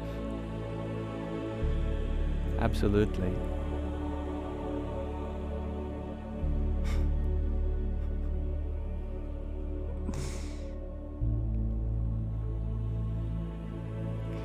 And I've learned from all of such experiences. And I've discovered many faults in myself about my inability to listen without judgment, to love without conditions. In this way, I have experienced so many wonderful teachings through all of them. And along the way, I now realize that at least at present, I have more love than can be offered to one person alone. And therefore, I vow to give my love freely and openly to everyone, rather than just someone.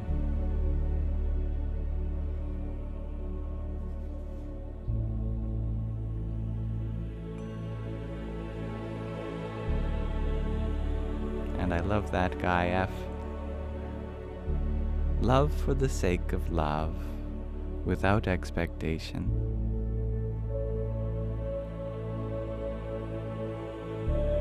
That's a good question, G2 Infinity, about the word perfect, meaning her soul being virtuous.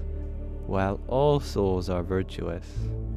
It's the body that comes with it that gets itself into problems.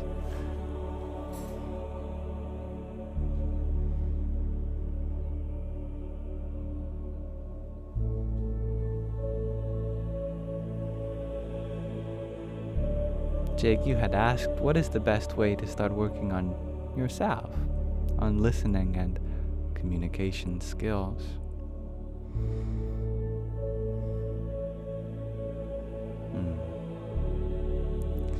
We can practice deeply listening whenever someone is talking to us. Imagine opening yourself to just be a mirror to them,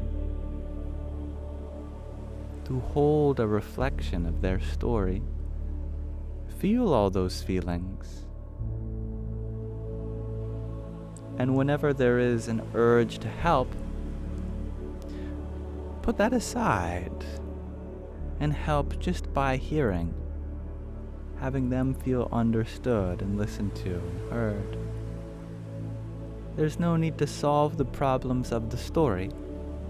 They are just sharing their story of their emotions, their feelings, their journey.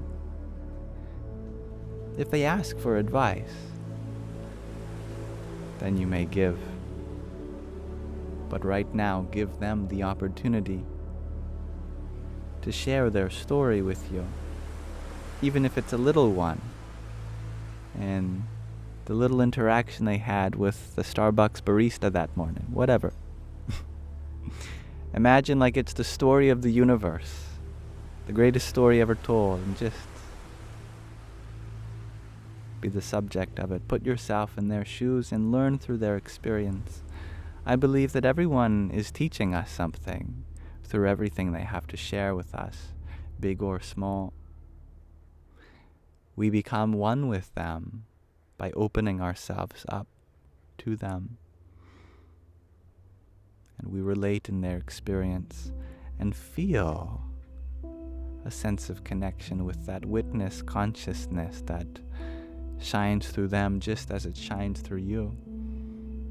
And you consider yourself to just be another expression of the very same soul in them, just in a different place. And thank you for reminding me of this, Marlon. I would like to drink some water. You are always good at reminding me of this.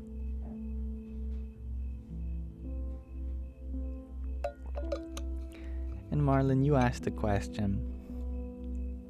You asked, what did I think, what is my opinion on our ascended Master Jesus and his teachings? Well,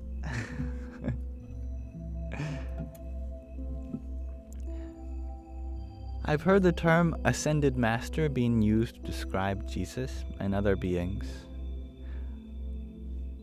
There is a part in his story where he ascended unto heaven. But he's first and foremost a descended master. A descended master means the Holy Spirit descended through him. And then, with him, ascended. With everyone around him. With the whole world's karma. If you agree to it, it's like he sent an RSVP as well as a get out of jail free card to everyone who ever existed. We just have yet to take him up on that offer. We've got the RSVP and we've got the get out of jail free card.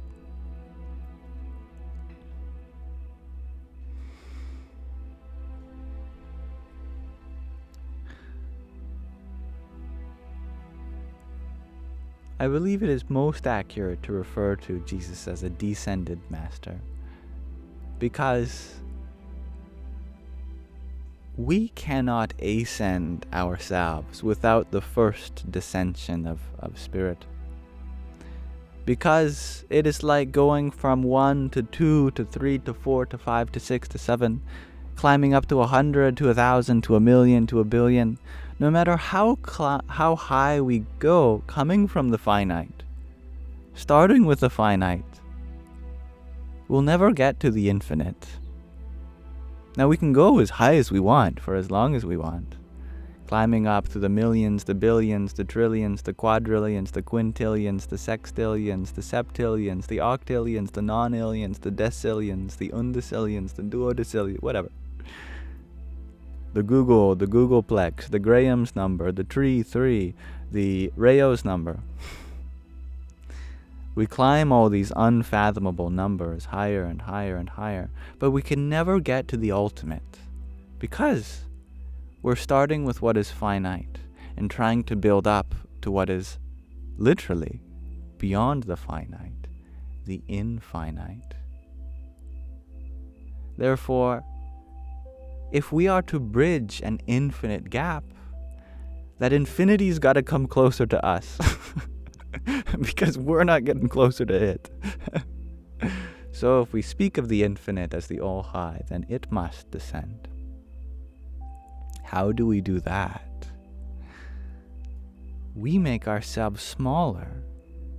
Instead of climbing up towards infinity, we climb down towards zero.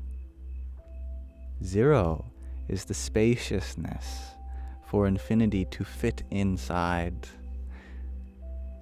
In fact, the more you play around with zero, the more you realize that it behaves very similarly to that which is beyond all other numbers, the infinite. Even mathematically, consider, well, 0 times anything finite is 0. But also infinity times anything finite is infinity. So they're both fixed points of multiplication. That if you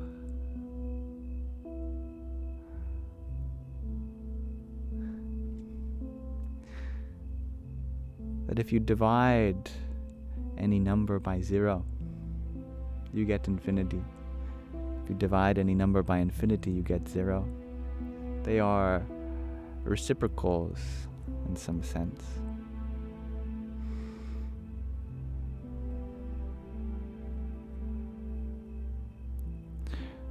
I believe that the extrema of any spectrum always behaves in very similar ways. I think it was the mathematician Ramanujan that said that infinity and 0 were the same. So, instead of trying to ascend to the infinite, let us descend to a spaciousness for which the infinity can fit. What does this mean? Beyond poetic words, it means that we make ourselves humble, that we hollow ourselves out, become open, and that spirit, that consciousness that we call the Christ, it will descend into us and then lift us up. And this is known as the second coming. That first the Christ comes in flesh, but then he comes in spirit into the hearts of everyone. So what are you waiting for? Just make yourself open to life, and you will rise above the skies. Hello, Aquarius lady.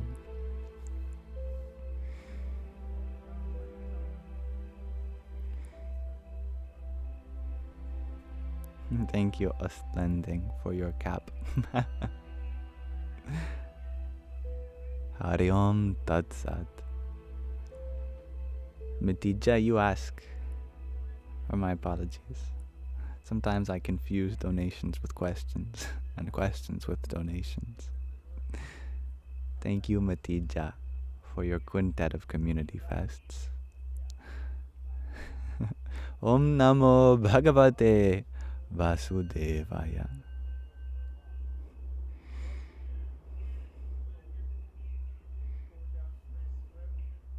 Jack Kendron, you share that I am a teacher and a guide to you all. Well, I am also a fellow seeker, student with you all. But where do I find my teachings and guidance? Allow me to rephrase this. Where do I find things for me to continue to learn as a fellow student? And how do I continue to seek myself?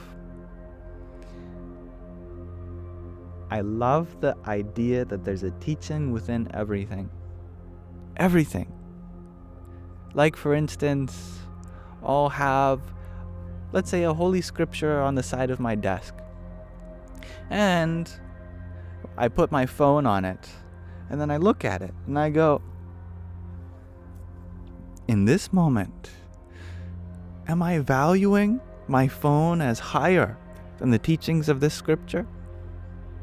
Allow me to take my phone and place it on the side. That's a way in which there's something I can learn from this. Or I could see my phone as placed on this holy scripture and I could say, this holy scripture is upholding everything else in my life, that it is the foundation for everything first, and then the material things arise. Just on looking at the order.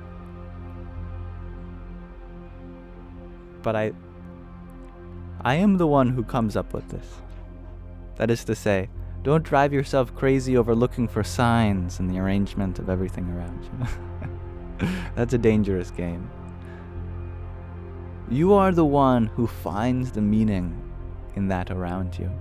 So empower yourself to be able to look at the world and find the symbolism that you attribute to it, then everything becomes a teaching.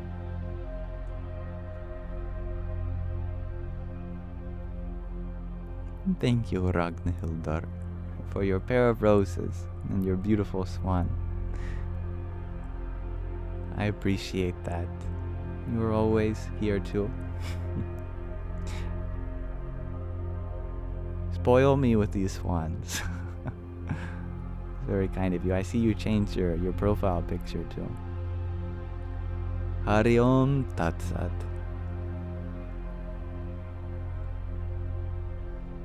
And I love that, Gregorji. If you are willing to learn, then lessons to be learned will come to you. Well said. John Simon, you're wondering, have I ever painted a painting? I see life as like a painting. It starts out blank. It has its own form to it, unlike a canvas which is stretched to be two-dimensional, Euclidean in nature. The canvas of life is three-dimensional, many-dimensional. There are various dimensions to it.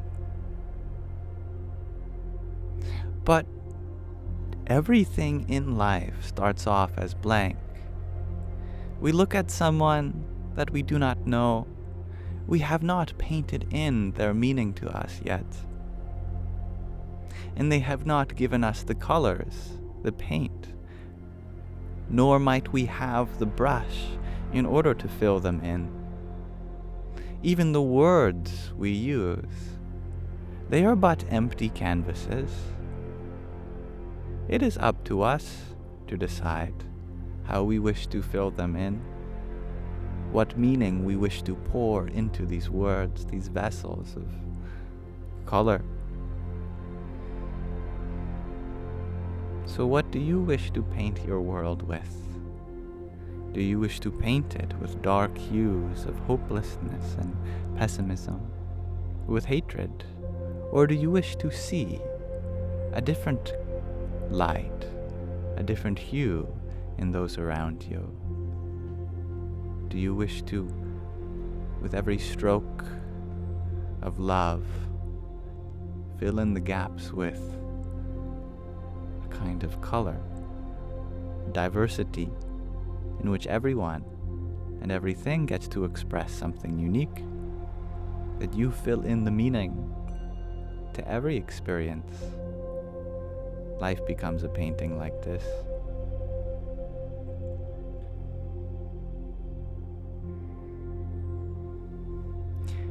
Burnt cake. You share that you struggle. What are you struggling with, dear? And hello, Lola.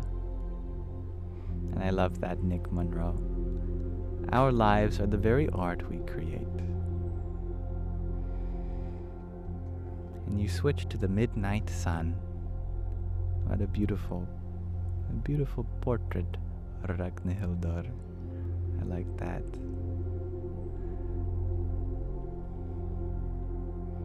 Thank you, Voodoo Guru, for your finger heart. Here's one for you too. Radhe or Radhe. Hello, Taylord. Thank you for sharing your divine blessings. I hope to reflect them back on you and everyone else. So full of light, call him Hugh, man. That's so funny, Gregor.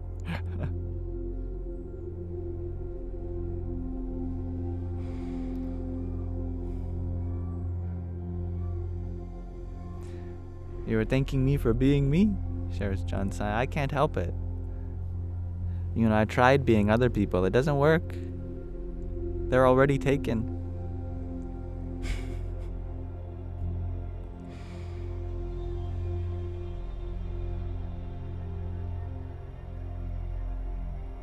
Marlon, you were wondering, what did I say about the second coming of Jesus? You missed my explanation. I said that the Christ first comes in flesh, but then in spirit, where he descends into your heart and rises you up.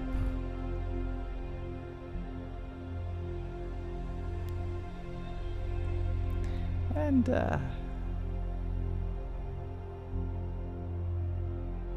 is a hummingbird, so beautiful.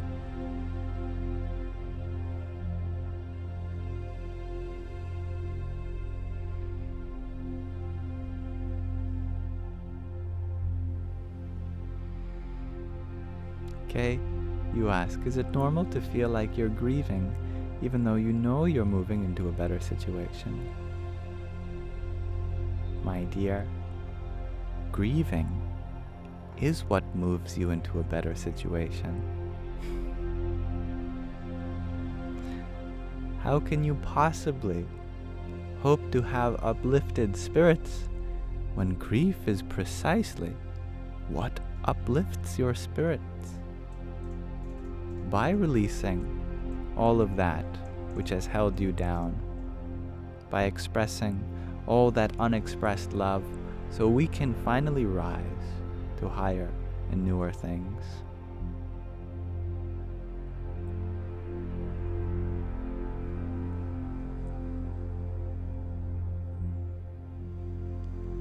Jack, you're wondering, am I ever judged for my religion or positive outlook or religious lifestyle? Of course, yes. But not to anyone else's fault. It's a great challenge that the divine gives me. This is how I look at it. That the divine says, you really love me? All right. Well, I'm going to send you people who are going to challenge that idea. That if your love is for me and not for them, then you shouldn't be bothered. Anytime someone criticizes me, I am honored to have the divine sitting in their soul.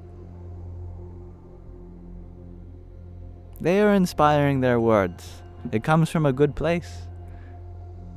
The worst I could do is judge them in return. I could say, you shouldn't do this, or you shouldn't say that.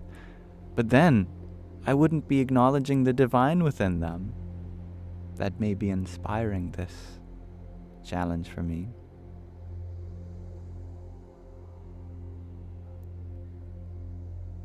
And I am only honored to have this challenge.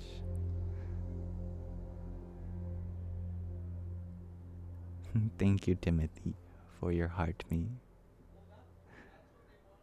Hari Om Tat Sat. Hello, Dale. You're asking, what is my religion? Well, you've been here in this live stream many times.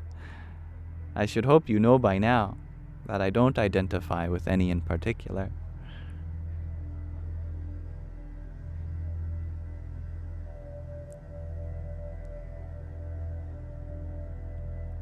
You might hear me referencing words from Jesus, or the Prophet of Islam, or from Krishna, or a Buddhist monk, or Rumi, the Sufi mystic.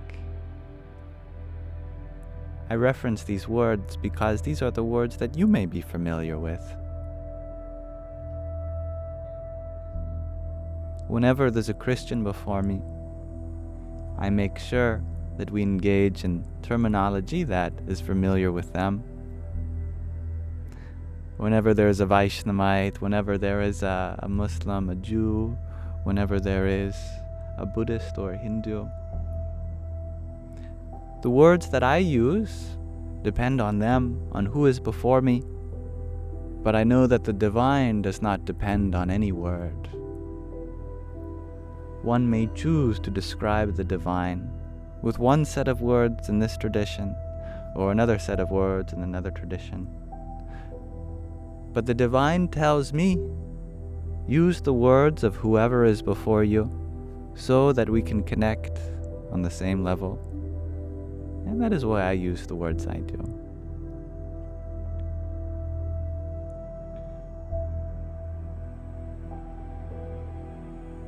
And thank you, Gold, for your rose. Hare Krishna. Jasmine Das, you ask, what do I recommend for someone who is struck in poverty? Their body, their mind may be in poverty, but your soul contains the greatest treasure. There are so many people who are rich in the world, but poor in spirit. But you, my friend, may be poor in the world, but rich in spirit, and that is the greatest treasure. I would rather have the wealth of spirit than all the world's money, because all of the world's money cannot buy association with the divine. You cannot buy your place into love, into peace, into bliss. But with spirit, with faith, the whole world becomes yours for the price of nothing at all but love. Price of a wink, perhaps.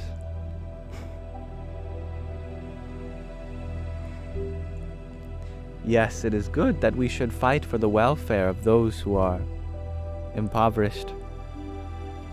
And in any way that I can help you financially, you let me know. I don't have a lot of money for being in a first world country, but I have a lot of money for being in another world country. So, in any way in which I can support you, please be my guest. But at the same time, I wish to affirm you that we can ask for all the money in the world, but it still will not fill our heart with love. And it is love that we require in order to feel secure and happy. Asking for these things, it does not matter where you are or what situation you find yourself in. One can be satisfied on love alone, but the more we take care of this body, the more we can take care of this mind, then the more we can give that love to others also. So it's also important to have this physical security also.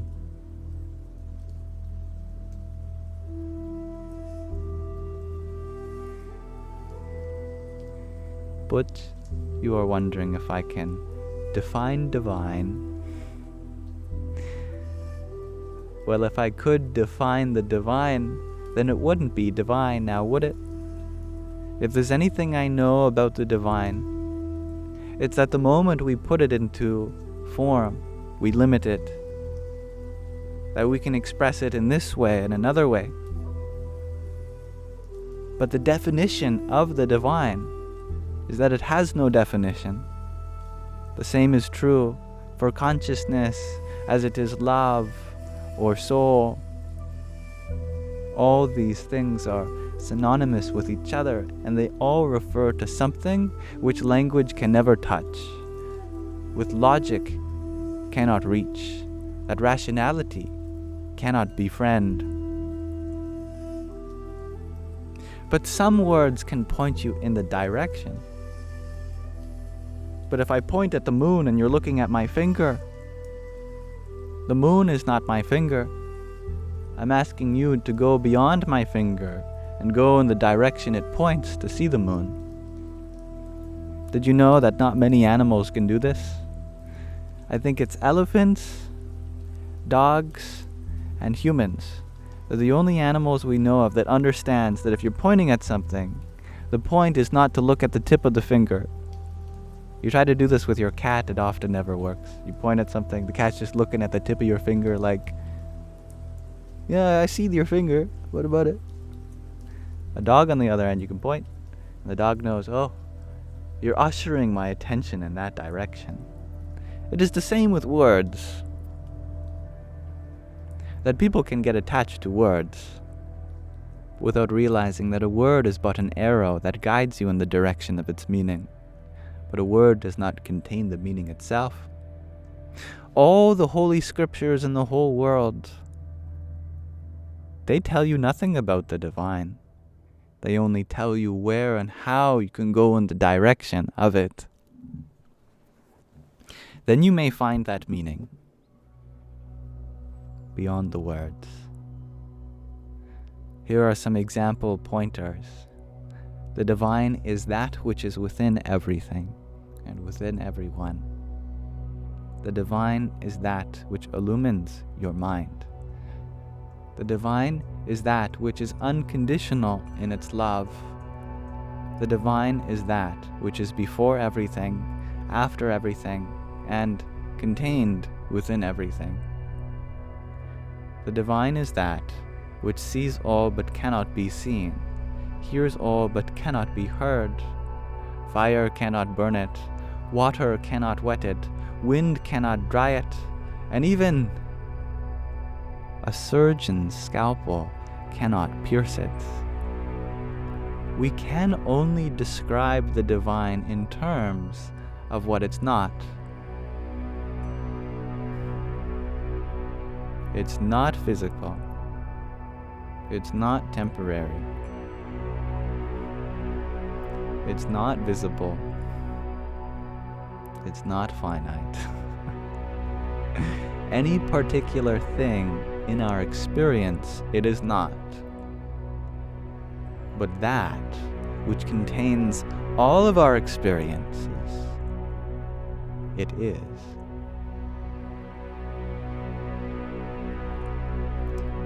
Good morning, Michelle. Hello, Selena. Welcome. Happy to have a fellow islander here. It's good to see you too, Lori Bordo. Om Namah Shivaya, Marlon.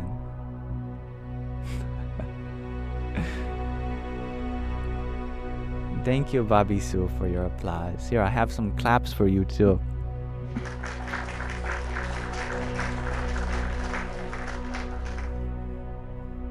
And I love that, Chaz. First world, third world, are we not in reality one world? Beautifully put. And forgive me for using these terminologies earlier.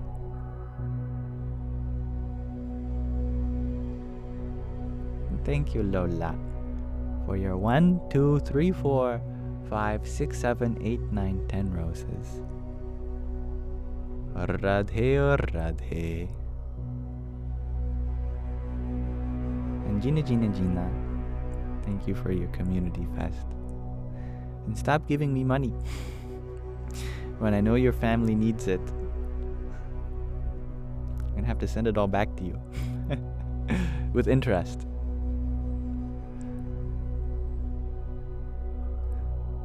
Hari Om Tat Sat. Mr. Mate, you share that the bearded mystic, my good friend Rahul Ji, mentioned Nama Japa. Something along these lines. How do you spell it? Namajapa, probably. Nama Japa. It refers to the repetition, the japa, of the holy names, Nama. In the Hindu tradition, and not just Hindu, because the bearded mystic is also Sikh, in almost any dharmic tradition, whether it's the Sikh Dharma, the Jain Dharma, the Buddhist Dharma, or the Hindu Dharma, there is a tradition of names that personify the source in some way. You and I have names that are meaningful because our parents chose it for whatever reason. So too, there are names for the divine. What a name of the divine is, it's something different than our name, because our name is an identifier to differentiate us from someone else. So we don't just always have to say, hey, you. No, not you in the back, you. Yes, you with yes, you. We can just say a name, and then you know who I'm talking to. We don't have to do that with the divine because there's only one divinity, that all-pervading divinity. Still, there are various different names for the divine, because though the divine lacked mutual divinities, there's only one source. It makes up for that with infinite personality, with infinite aspects, different qualities, which we've all inherited in some way. So there's a name that represents each of those infinite qualities. So relishing in the quality of the divine by chanting a name that personifies that, we begin to take on that quality ourselves. We begin to go from the finite to the infinite, from our limited identity to an unlimited identity. So Nama Japa, repetition of the holy names, it means repeatedly bringing to mind the qualities of the divine. What are the qualities of the divine? They're all the things that we're trying to work towards, but we can't because we're human and we're stubborn and we're selfish. Specifically, patience, unlimited patience, total understanding, absolute compassion, unconditional love. These are the holy names. The more we japa, we repeat these things through song, through dance, through prayer, through ritual. These things rub off on us too. Empathy, I love that also. Yes, G to infinity.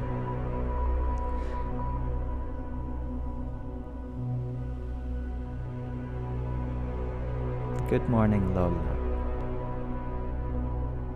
I am sorry that I didn't honor you.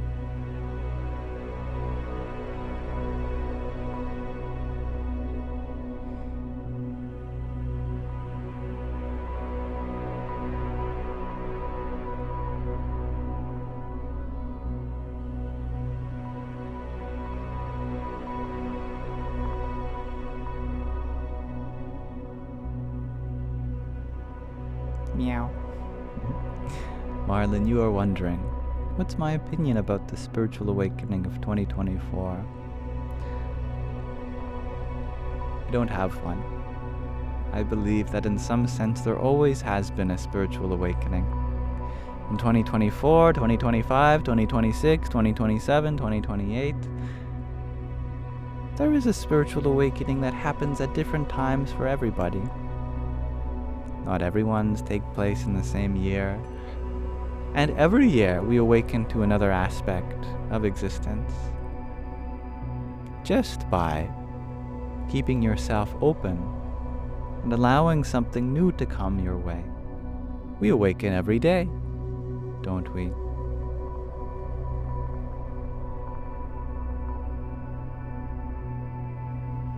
And thank you, Nokmak Rahina, for your 11 tiny tinies.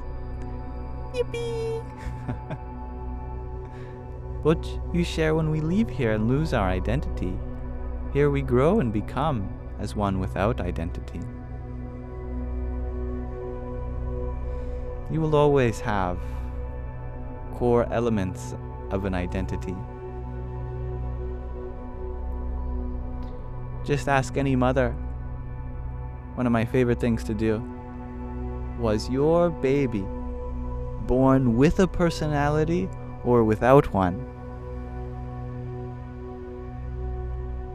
I bet that there is not a mother in the world that will say, oh, my baby had no personality. From the womb, and then some. There's an aspect of them which transcended this birth.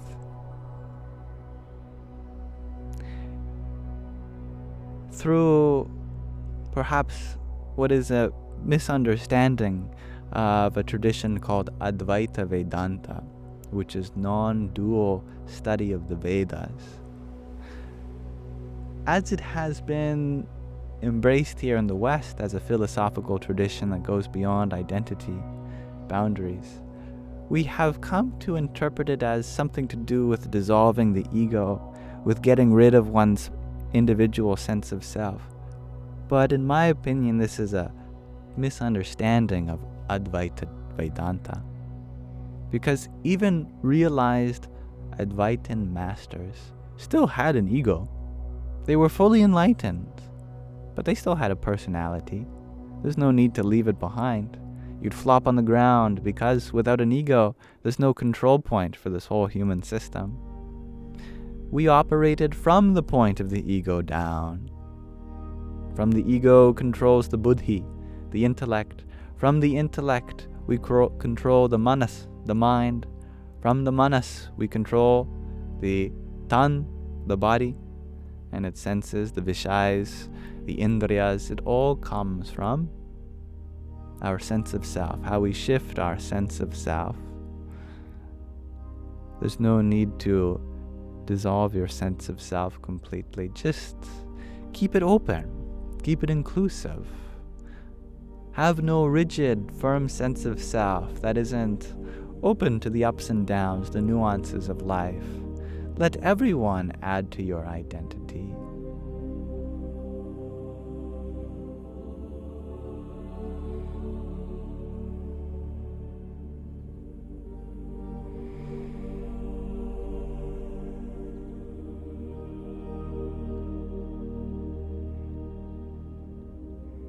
Lola, you are wondering, where am I from? I am from Canada. And I'm sorry that I can't get to everyone's questions all of the time. I hope you know that there is no intention of ignoring anybody. Whenever someone does ask a question, I try to give a full answer as I can. And while I'm answering a previous question, people may answer other questions. They may ask other questions. And during that time, while I'm answering the previous question, it may seem like I'm not answering those questions. But the truth is, my attention is on the last person who asked a question.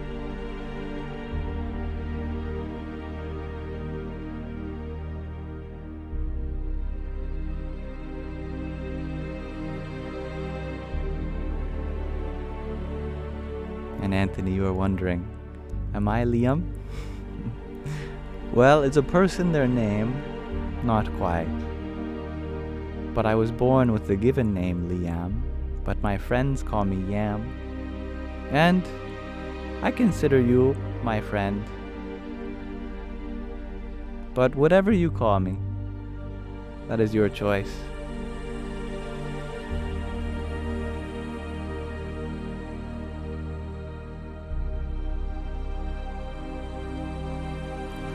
Marlon, you were wondering, what had I said about the Kali Yuga?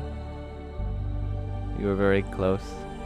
Kali, K-A-L-I, but Yuga is correct. Kali Yuga means the age of Kali. Kali is the dark mother. Her name, Kali, refers to both time, Kala, or darkness, also Kala. Kali means the one who is dark, or the one who is time-like. This darkness refers to space. And of course, time refers to the complement of space. So Kali represents the goddess of space and time. It's quite alright, Lola. No need to apologize. I apologize if you felt like you were being ignored.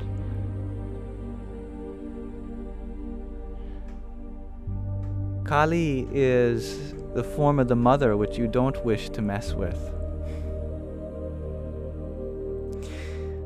Some of you are very blessed that you've never had to experience this, but if you ever back a mother up into a corner, God forbid, not for the mother, for you. If you ever, let's say, harm her child, if you ever cross her boundaries to a point where there's no return, then you've met Kali.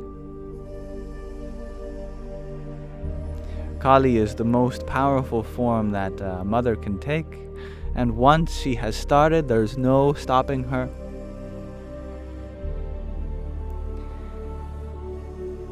The only way that's going to get her to calm down is someone she loves telling them that it's okay, that we're safe. But until then, she becomes a fire tornado, burning everything in her path. She is the destroyer, the annihilator of this whole universe if you are on her bad side. In this age, it's said that there's 4 ages of Hinduism: Satya Yuga, Treta Yuga, Dwapara Yuga, and Kali Yuga. In Kali Yuga, the torch is passed to Kali. Kali has had enough. She's had enough of her children being disrespected. She is here to wreak havoc on the whole world.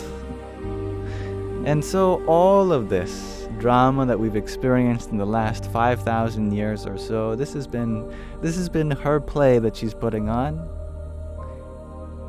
It's in this age that she is here to show that the feminine is not to be trifled with.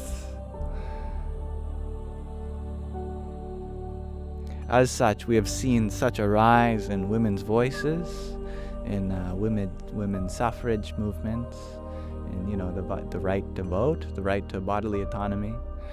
And you want to stay very clear away from that, I'm telling you all, because you don't want to get burned by the wrath of Kali.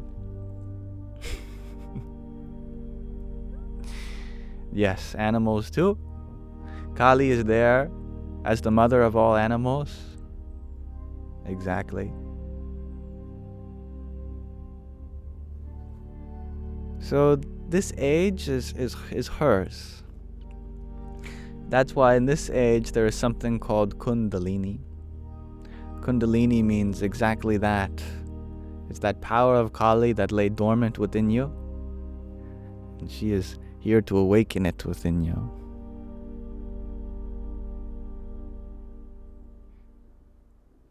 Yes, Kali is very scary. She's known in Sanskrit as Gora, which means the one who is scary. But she's also known as the Agora, the one who's so scary. She's beyond scary. You know, there's a point where you get so scary, it's like you've transcended fear. It's like no one can even be afraid of you, because it would just take too much energy to be afraid. But also, she's your mother. And if your mother is scary, well, then you should be feeling very safe. because she's not here to scare you. She's here to scare away everything that's here to be endangered to you.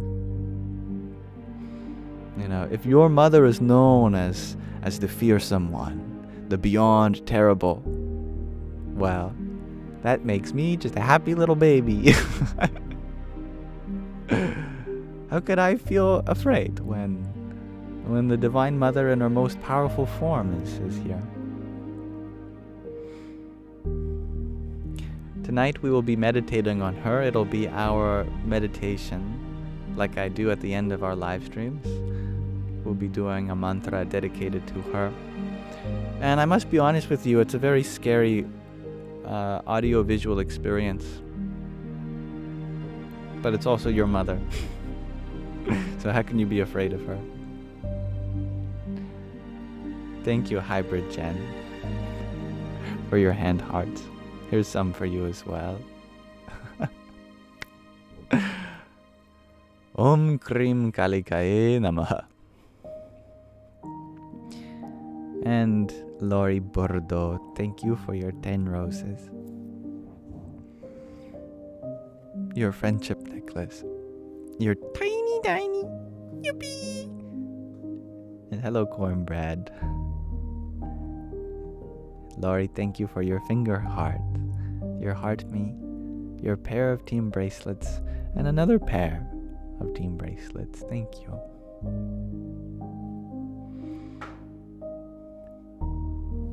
Radhe, Radhe.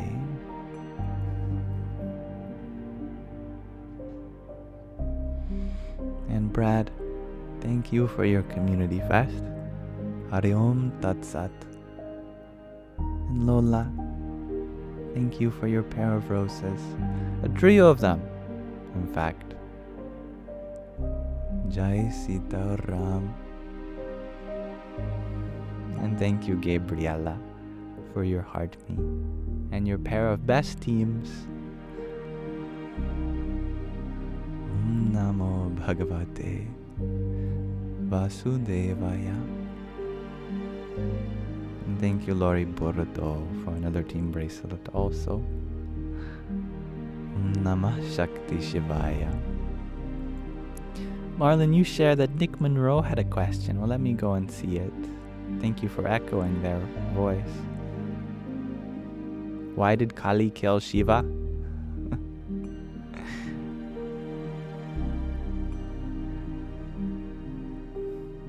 Because Shiva laid down his life in order to stop her. Kali is such that when you anger her, she has such a rage in her eyes that the only way for her to calm down is to realize that she has hurt someone, that her anger went too far. This is part of the story of Kali.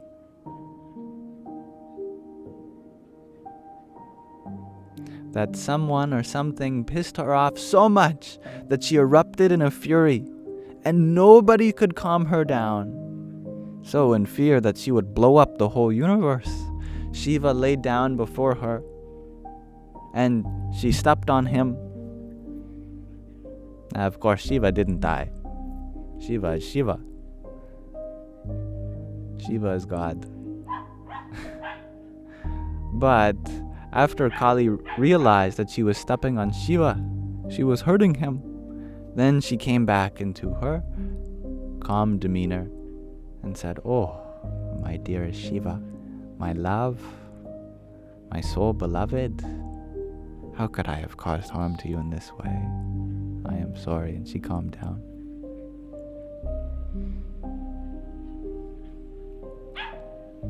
And thank you, Gabriella, for your team bracelet and a rose. Hari Om Tat Sat. Ches, we were wondering, what are my thoughts on reincarnation?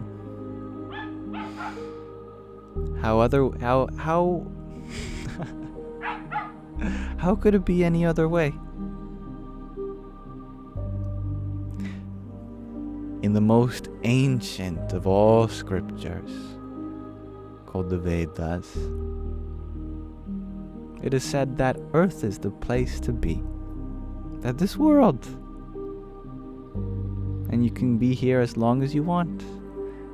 Every time you die, according to your attachments, you return just like a spring returns to its equilibrium. Sure, we can take a vacation in higher realms that we might call heaven, but there have been people who have been to heaven and they said it's not that great. Sure, there's lots of pleasure, you feel really good there, but it gets boring over time. I mean, could you imagine feeling a climactic experience for eternity? At some point you go, this is great and all, but I want to come back to Earth where the action is, where there's people that I can help, where there's pain and suffering. Because as long as I am here on Earth, then I can do good.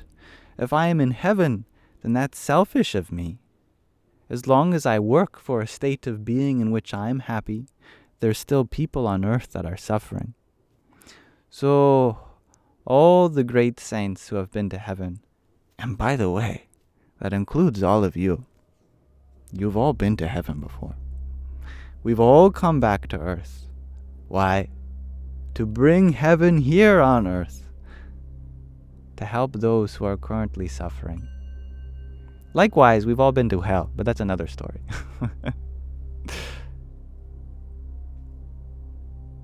In fact, this world exists in the perfect balance between love and hate, pain and pleasure.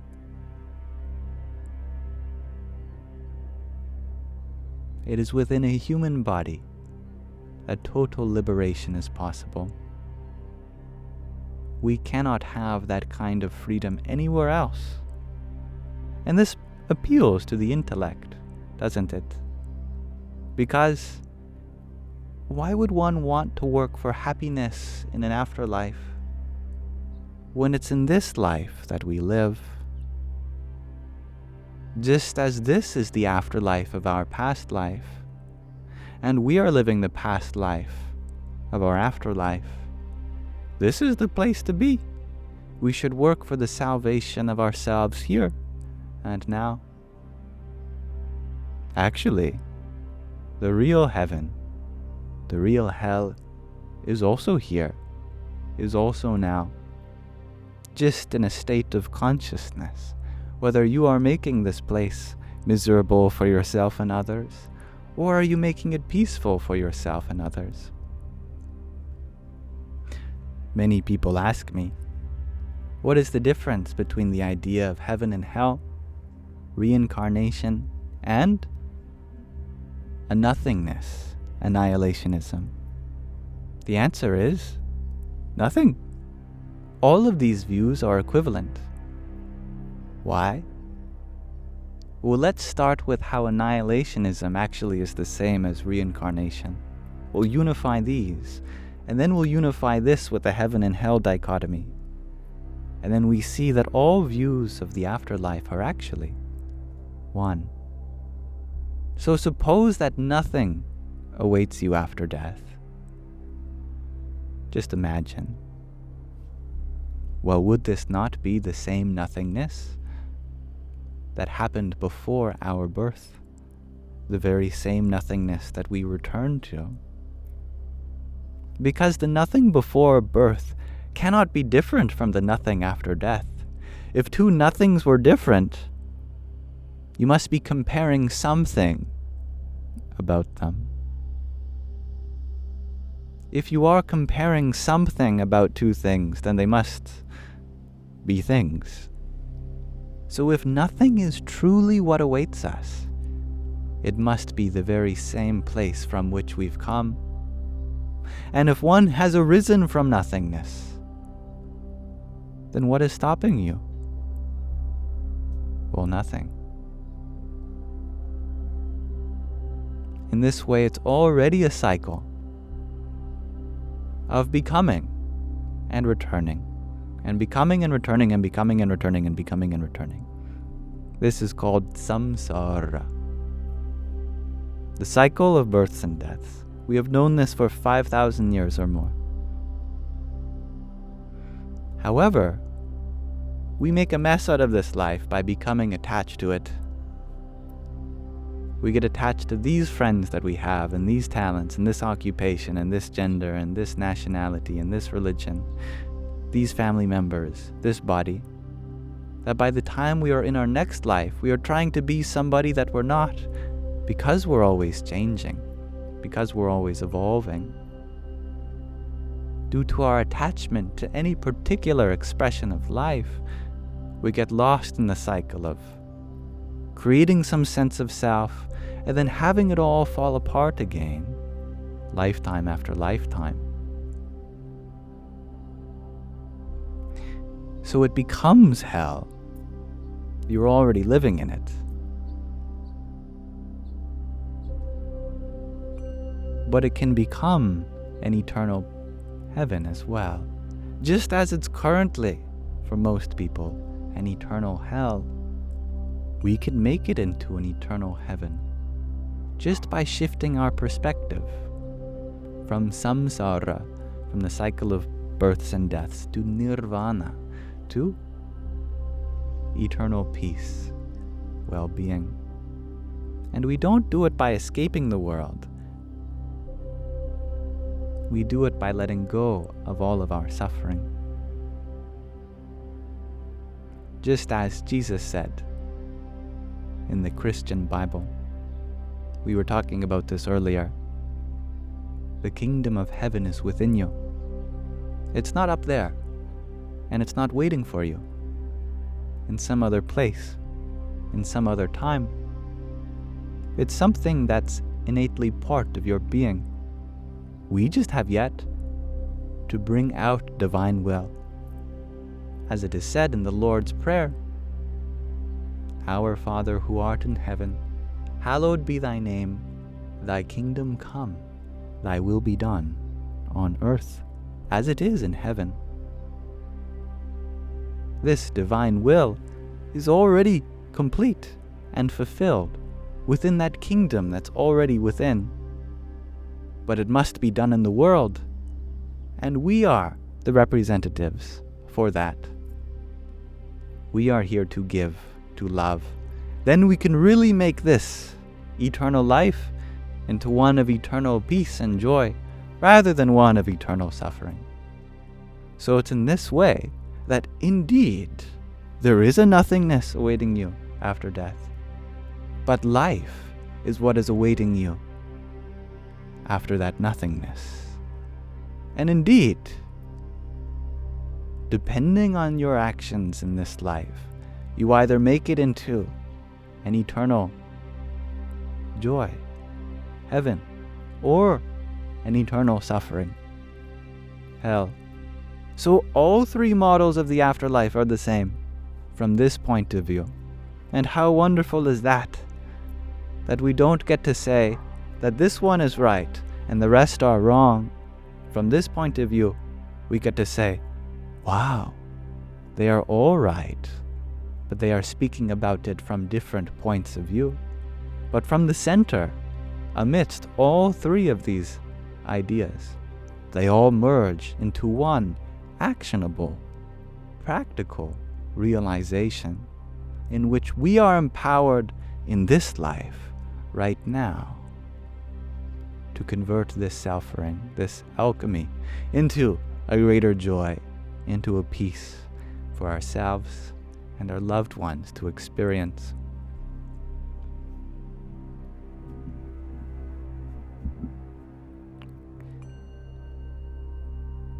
See, the thing is, we are already complete. Being a soul, having consciousness, means that you are a divine portion of the infinite, which means that this finite world has nothing to give you, but we have everything to give it. Because only in a finite world is there infinite room for your infinite love, that which you are, so we can make this place for ourselves into something of beauty by recognizing the potential here to give, to love. Thus we operate from the platform of already being whole. Sure, the world has many problems, but that is its order. It is divinely situated in order to give us an opportunity to love and be patient, to express our divinity. That is the way the Source has arranged it for us. Seeing it like this, we become the greatest alchemists. We convert the lead, the weight, the suffering of the world into gold, the treasure, just by shifting our understanding of samsara into nirvana, from hell into heaven.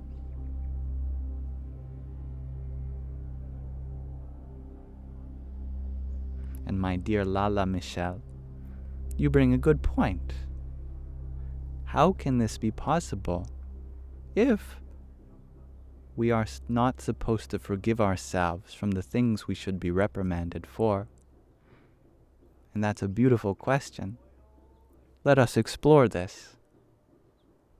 On the one hand, we have been taught that there is a part of us which is bad, something that should not see the light of day. But if you ever raise a child in this way, they will grow up to be miserable adults. In fact, the more we forgive ourselves, the more we are capable of great things. Forgiveness doesn't mean allowance, like when we forgive someone who has done harm to us. Like in the Lord's Prayer also, there is that line,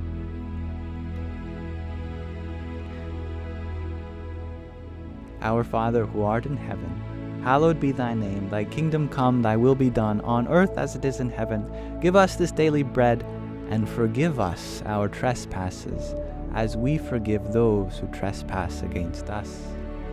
Well, we are one of those people that trespass against us. We break our own boundaries all the time, and we put ourselves into situations which have caused us harm.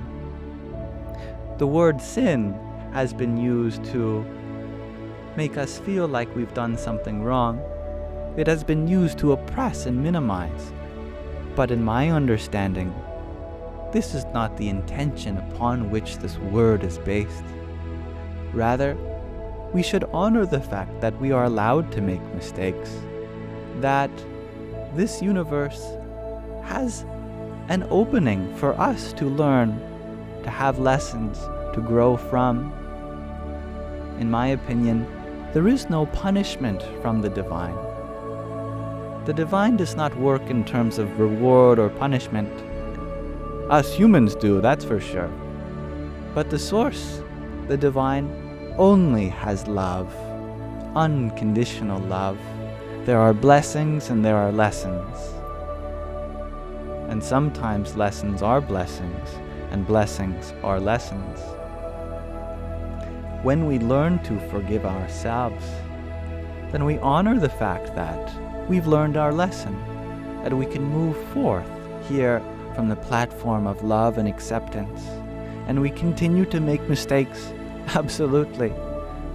And that's allowed because we are not judged by how many mistakes we make and how many good things we do. Our mistakes are only judged by every time we take accountability to them. And we can only take accountability to them with a kind of love and forgiveness for ourselves. And we can only reap the results of good actions by having humility also. So there is no such thing as bad action or good action on the way to the divine.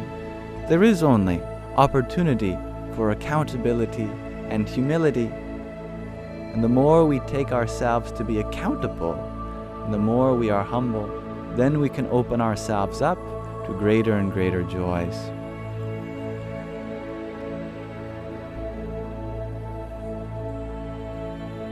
Hybrid Jen, I hadn't had a moment to thank you for the quartet of roses that you sent. Radhe o Radhe. And creating awareness. Thank you for your rose. Om Namo Bhagavate Vasudevaya. Illuminati, thank you for your heart me and your 6 gimme the votes. Jai Sita Ram. And Hybrid Jen, thank you for your disco love and balloons. Hari Om Tat Sat. And Strawberries, thank you for your friendship necklace. Radhe o Radhe. Starlight, wow, you add a great thing to the conversation. But when people do abhorrent things like torture, murder, etc., is the divine truly neutral? That's a great question. Well, let me ask you, are you truly neutral in the face of these things? Absolutely not. Just as you have described them, they are abhorrent. That is the divinity working through you. When we are the ones responsible for doing such grotesque things, then we, as a humanity, are also the ones who must take accountability and create a better place for us. If we are the ones who cause such great harm to each other, then we are the ones that will go forth and cause great healing with each other also. You might ask, why does not the divine step in? Well, the divine is asking you, why don't you step in? I have empowered you to help just as you have the capacity to hurt. And you cannot have the capacity to do one of these things and not the other. It is what makes the help that much more meaningful, because it proves that you have a choice in the matter, that you consciously choose to do good rather than to do harm. If the divine were to somehow step in, whatever that means, and prevent us from doing this harm to each other, wouldn't that also mean that the help that we do does not come from us? Because it would take away the choice not to. Therefore, in order for the help that we do, for the healing, for the love to have meaning, we must have free will in order to not do these things also. That is why, in my opinion, it is a blessing in disguise. But still, the question remains, what of the suffering of these innocent people? That's not something I have addressed. This is where other aspects of spirituality come in, like the understanding that what happens to the body and the mind does not affect the essence of who they are. That yes, you could be taken from this world before you got the chance to grow up to live a life. But it is more so that this body, this mind was taken from you. But consciousness is something that is eternal. It has to be. If it were anything but eternal, it wouldn't quite be consciousness. It would be something material that has a beginning and an end like everything else. Soul or consciousness is not something that can be affected by the traumas of the world, but our mind and body absolutely. And it is our mind and body that consciousness uses in order to express itself. So although we absolutely should be working for the spiritual welfare of the body and the mind, we also must recognize that what happens to the body and the mind is not something that affects their ability to express themselves in some other way down the road, through acquiring a different body, through living it on in the hearts of others, or whatever you might call it.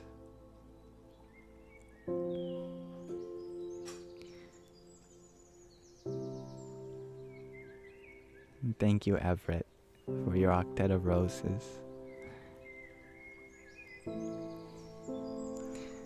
What is your question, dear Nico? And thank you, Hybrid Jen, for your half a dozen finger hearts. There's some for you too. Om Krim Kalikaye Namaha.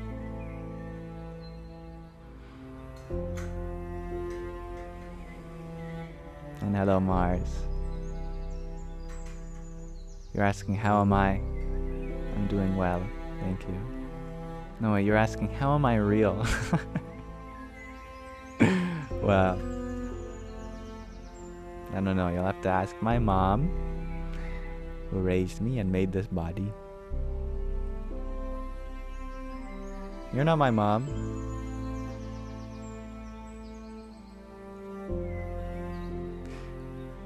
As I said that, my roommate said, what? But there is a mother in you. Yes, you. Yes. Thank you, Starlight Wow, for your flowers. Hare Krishna. Emma, you're wondering, does God have a sense of humor? You sure think so. Oh. Humor is the sign of intelligence. The smartest people in the world have also been the ones that have made their friends just buckle over, laughing about such a concept that they couldn't even imagine.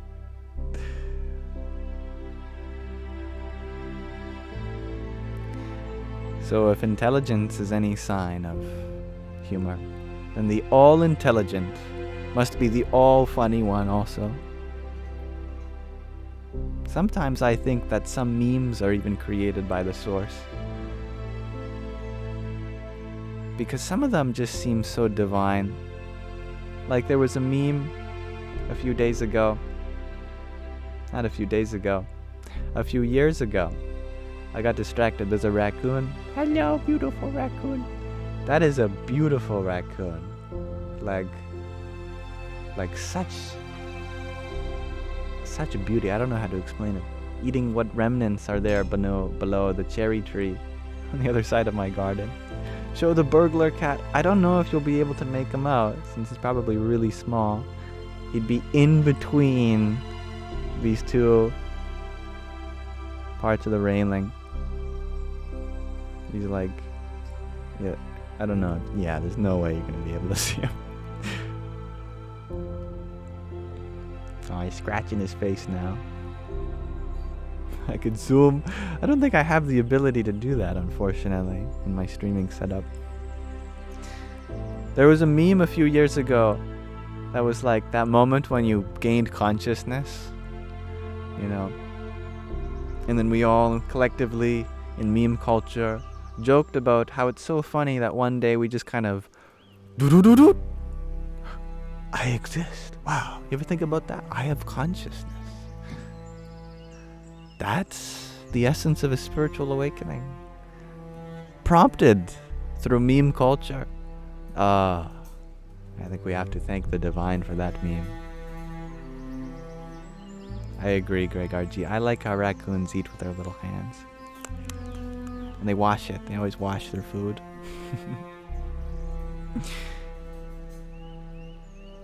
So I'd like to read from another passage of the Vachanamrut, which is a spiritual text gifted to me by one of you from a tradition that I'm not very familiar with, but I have been made familiar through reading this with all of you. I like to read a passage from it every day and share it with all of you. And I hope there are universal lessons that may be applicable to all paths and traditions.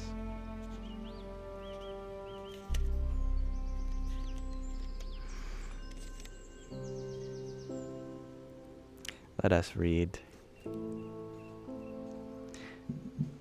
This passage is called Gadhada 177, which is not invalidating dharma under the pretext of jnana. There's many Sanskrit words in this text, and I hope to do my best to translate them to you. This comes from the Swaminarayan tradition, which is a very large sect of Hinduism, which believe in a being called Bhagwan Swaminarayan, who was around only about 200 years ago.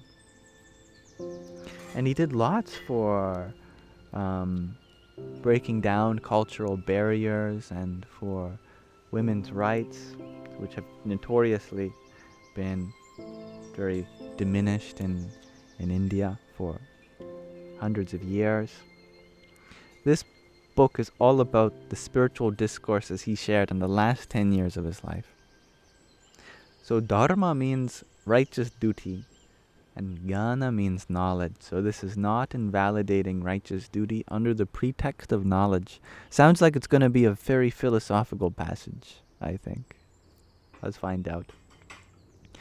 On the Amas of the second Jeshta, Samvat 1876, which in our familiar calendar is the 10th of July, 1820, Swamishri Sahajanandji Maharaj, which was one of the names for Bhagwan Swaminarayan.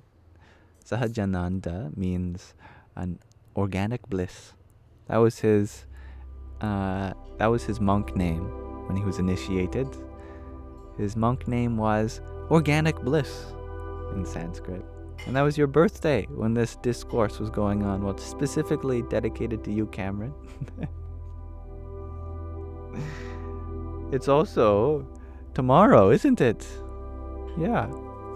How lovely is that?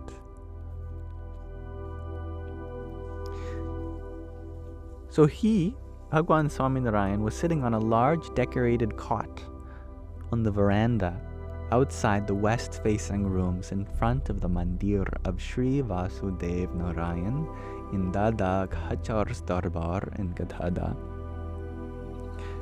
He was dressed entirely in white clothes. At that time, an assembly of munis, scholars, as well as devotees from various places had gathered before him.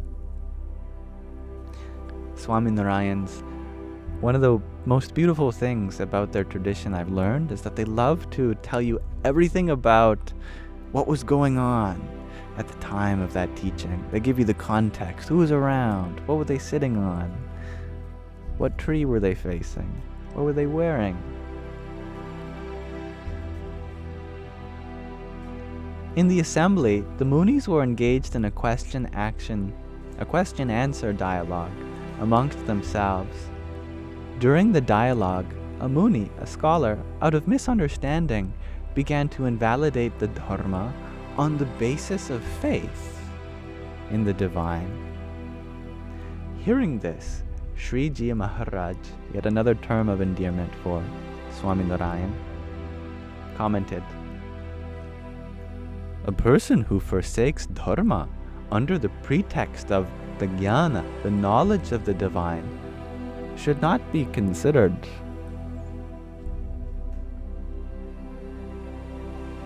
The form of the divine which possesses countless redemptive qualities, which Prithvi has described to Dharma in the first canto of the Srimad Bhagavad, a very famous story in Hinduism.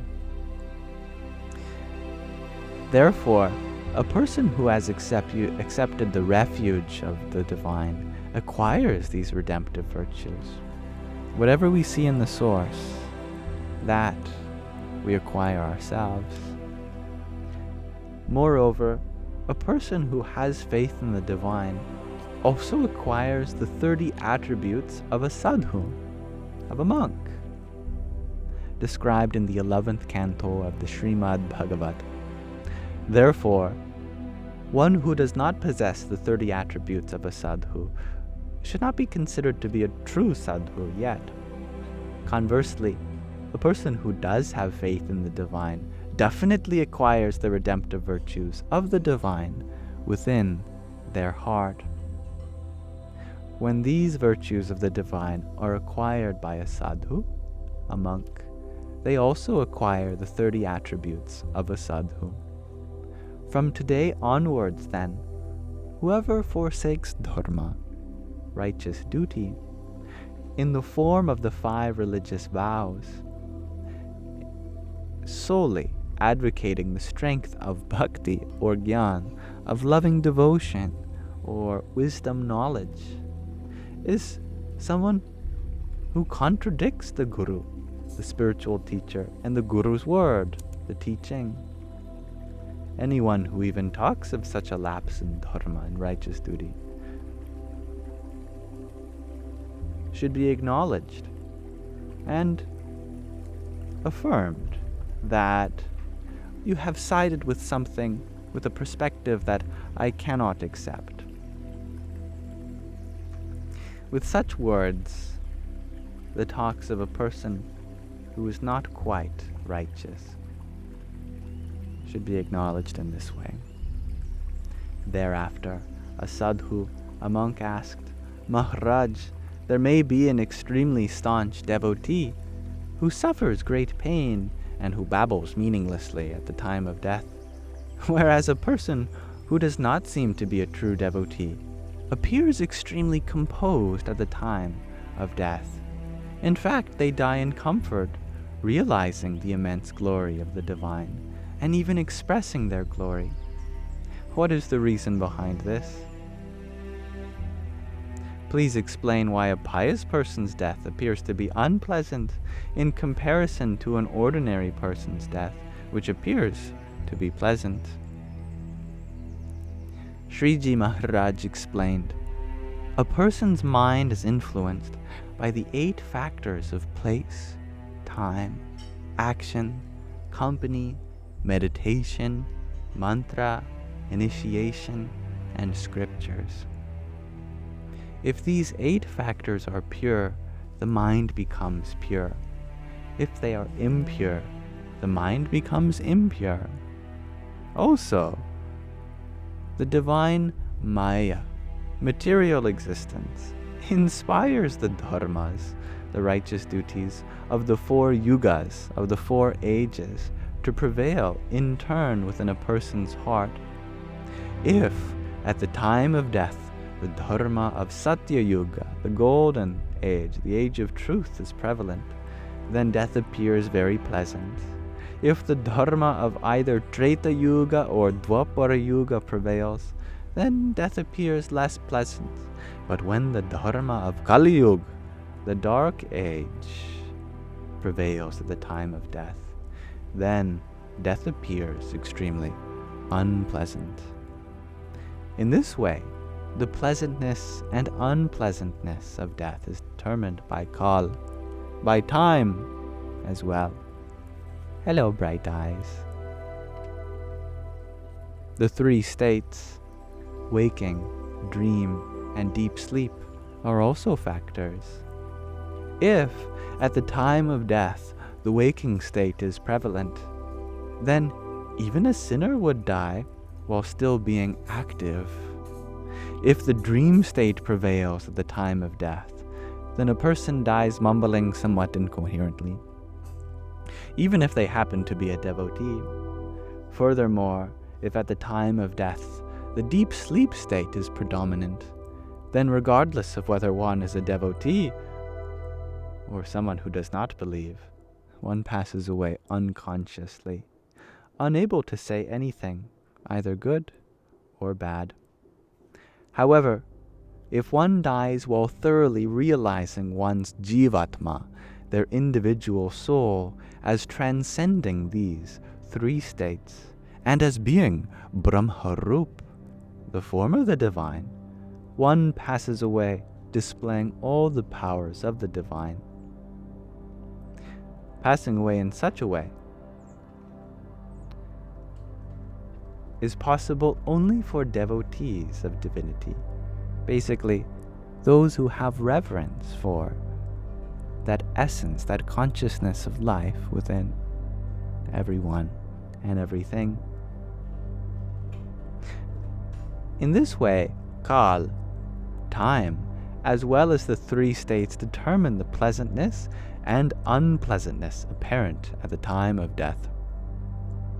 Nevertheless, even if someone who does not believe in the divine dies speaking normally, with the waking state being predominant, that does not imply in any way that they will attain liberation. In fact, regardless of whether they die pleasantly or unpleasantly. They are reborn to a lower realm for the time being. Conversely, regardless of whether a devotee of the divine speaks normally, incoherent, or maybe even remains silent at the time of death, they definitely attain liberation. There is no doubt whatsoever in this fact. All devotees should realize this.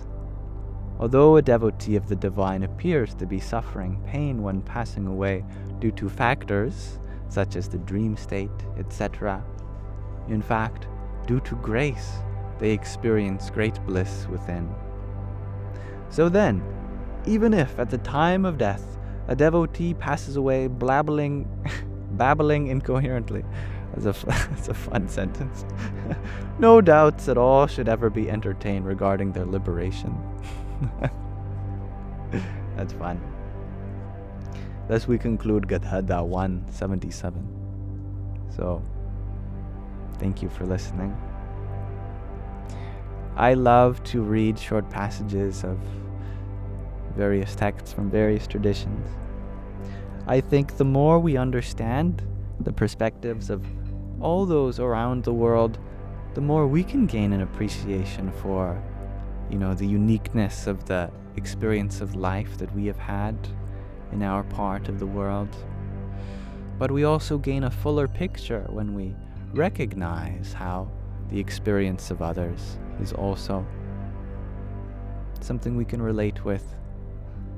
And I'm happy that you enjoyed the reading.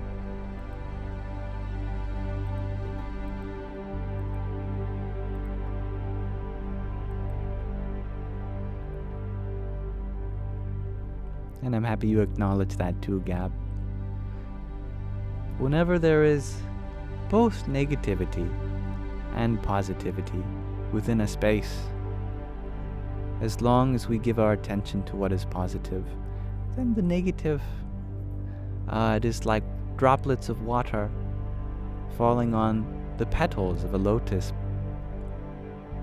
The lotus has always been used as a sign of the divine and spiritual growth. Since a lotus flower, it is born in the mud beneath murky waters and rises through much of its life surrounded by darkness.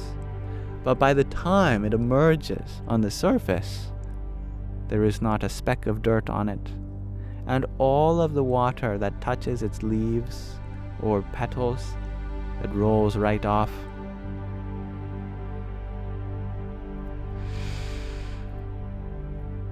Thanks, Sue. Thank you, Sorivar, for your rosa you sent a few minutes ago. And thank you for your patience and waiting for me to get back to you. Hari Om Tat Sat. And Hybrid Jen, thank you for your disco love and your quintet of roses. Radhe Radhe. Vegan Pixels, you ask a good question. What is negative? And what is positive? Negative, we can describe in relation to the positive. That it is that in which there is an opportunity for something more. Absence and presence. We all know the difference between absence and presence. When someone is being kind to you, there is a presence there. When they are being unkind to you, there is an absence there.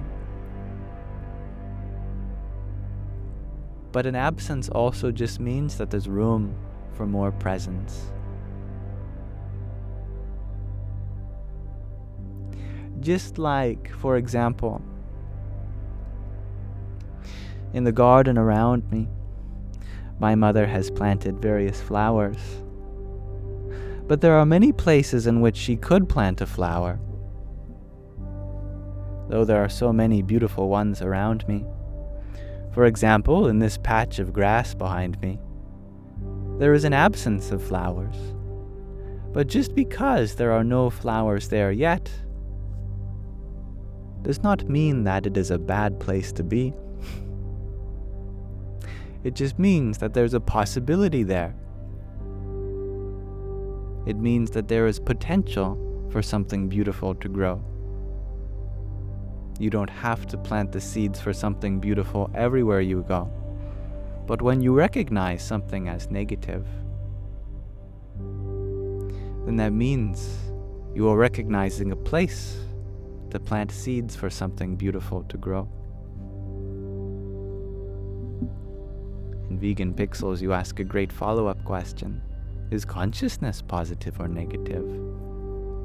Just like 0 is halfway between the negatives and the positives, it can equally be said to be both positive and negative, as well as neither, existing in its own neutrality. So too, consciousness, in some sense, is an absence. It is an open spaciousness for things to occur in. At the same time, it is the very place in which everything grows, from our memories, from our talents, to our love, to our thoughts.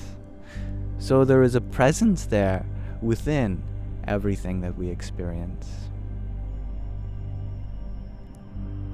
But whether you describe it as negative or positive, that just depends on what side of the number line you are referring to 0. 0 being valueless is precisely what gives value to all other numbers. All values only have a kind of presence relative to the absence, that is 0. So too, all phenomena of life only has a presence relative to the spaciousness of consciousness.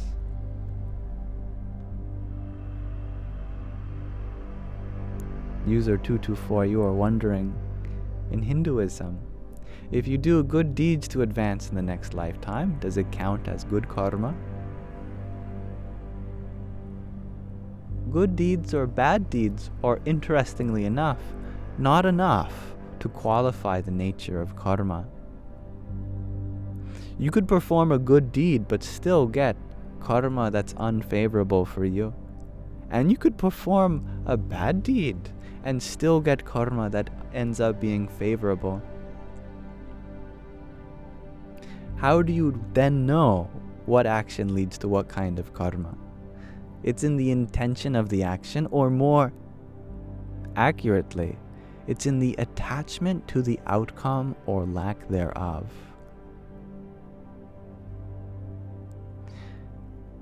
For example, let's say you have a girlfriend and you go out and do all these things for her. You buy her everything you want. You take her to all the places she wants to go. Is that good karma or bad karma? The answer is, there's not enough information. I haven't told you enough yet. You can't decide based on that. If the person did all that because they're expecting something in return, then that's karma that will ultimately restrict them, limit them in some way. Karma, as a Sanskrit word, just means action. When we say we are bound by karma, it just means we're bound by our actions. We are bound by our actions when there's an expectation that we do things for gaining a certain result or avoiding a certain punishment. We become bound to our actions then, because then the results dictate our happiness. That when our actions lead to a positive outcome, then we are so joyful. We call it a good action, good karma. But if our results are unfavorable and we're bound to our action, then we suffer the consequences. And it's a bad action, bad karma. But if a person acts from the position of not being attached to result, that they work for the sake of work, regardless of if they get rewarded or punished, then no karma binds them, because no action binds them. They are not attached to the outcomes. They are only in it for the present. They do all these things for the sake of love, and whether they get any in return, that doesn't hold them back. They have made peace with whatever outcome, and they're unattached to it.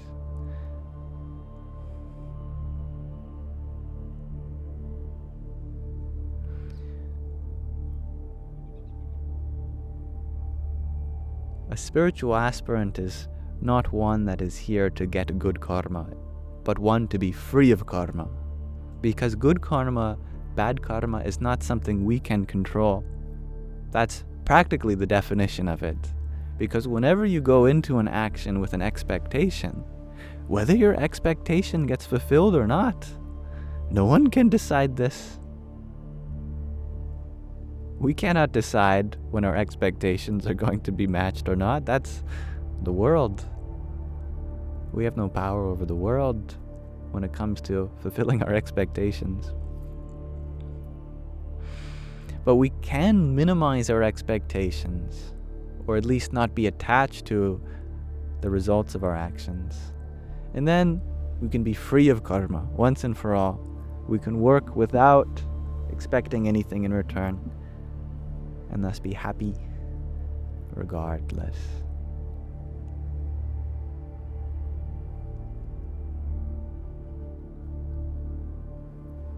Did I thank you, Neen, for your dozen roses? I thank you again. Om Gam Ganapataye Namaha.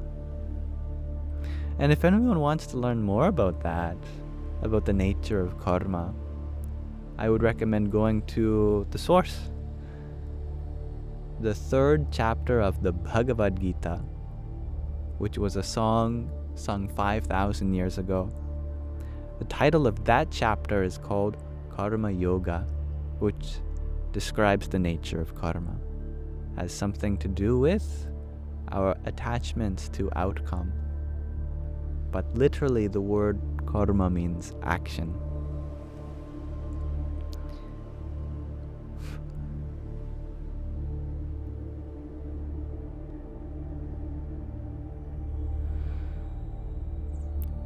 Ashkamori, you share that it reminds you of the desire to be desireless and the paradox there. It's a good paradox. And there's a simple answer, also in the Bhagavad Gita, that total desirelessness is impossible. Some desires are allowed, like the desire to take care of yourself, your body, your mind. If you got rid of this desire, how would you serve your body? The type of desires that we want to get rid of are selfish desires, simply put. And the kind of desires that are good are selfless desires, that I want to help. I want to be in service to the world. And this is how we attain moksha, liberation. It is said that liberation comes when you let go of all desires. But what about the desire for liberation? Isn't that selfish? Oh, I want to be peaceful. I want to be happy. It is. The good news is that there's a circumvention to it.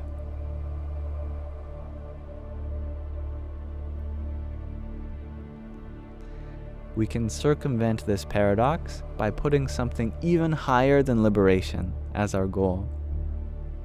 We work for the sake of the welfare of the entire world and all sentient beings. Then the universe goes, wow, this person doesn't even want liberation themselves. They only want the liberation of everyone around them.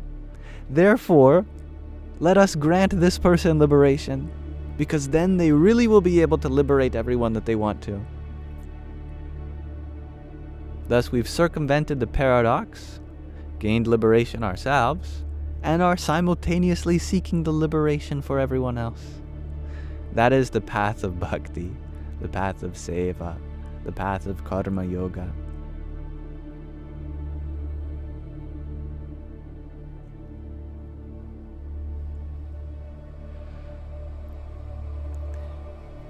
User 224, you share that in Christianity, you think it is believed that you will be rewarded for overcoming adversity. I agree with you. Yeah. Actually, the more adversity we experience with the perspective of being inspired to overcome it, then we grow from each of those circumstances. And I love that there's a perspective in which even adversity becomes something that we grow from, because it provides us with a challenge. It gives us a problem to solve, and we become wiser from doing so. It gives us someone to help, and we become more compassionate by doing so. We can actually use the challenges and problems in our life for our spiritual advancement. So there's no need to minimize them. In some sense, those who are really crazy, you actually want more challenges. Once you get to that point where your perspective switches and suddenly everything in life becomes an opportunity for spiritual growth. Now, every time someone is angry with you, or any time a problem goes wrong, it's like, oh, I am blessed. I have been given an aspect to grow from. This is a blessing. Then you are unstoppable. Hello, Simani. Shalomi, homie.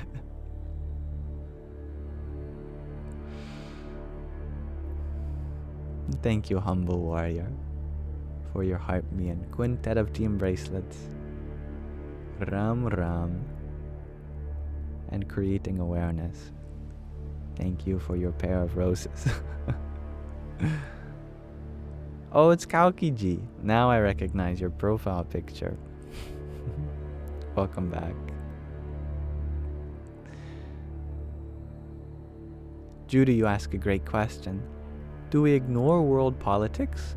And should we, or should we not? No, we never ignore the ways in which we are able to help. But we forgive ourselves for not being to help in ways that we cannot. Does that make sense? We forgive ourselves for not being able to help in ways that we cannot. I think I'm begging the question, but I think it makes sense anyway. That there are so many places in life that our heart goes out, but that's as much as we can do. And if we are hard on ourselves for not being able to solve something that we simply can't, then how are we going to have the peace to solve the things that we do have some assistance in? I believe that great change starts from inside, truly. That if you want a more peaceful world, then we start with the portion of the world that we have been allotted, called this body, this mind. We first try to cultivate peace here, and then it begins to spread locally. We make change on the communal level, and then let's say you become a source of love in your family or your group of friends. Then that becomes a source of love for your community. As your household becomes filled with love, then that community becomes a source of love for the town, and from the town to maybe the neighboring city, and from the city to a state, from a state to a country to the world. That if we all start bringing love to what's here before us, then it begins to envelop the whole world from the inside out. If we try to make the world peaceful before we make ourselves peaceful, well, how will we even do that? How would we even know what peace looks like if we do not feel it in ourselves first?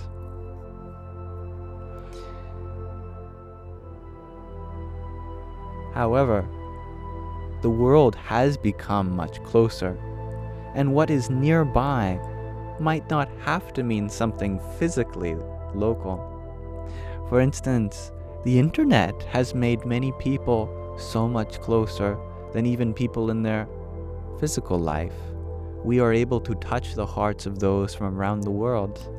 For instance, here, I see so much love shared between all of you here, and many of you are not even in the same hemisphere. Some of you I don't think are even on the same planet, but that's another story.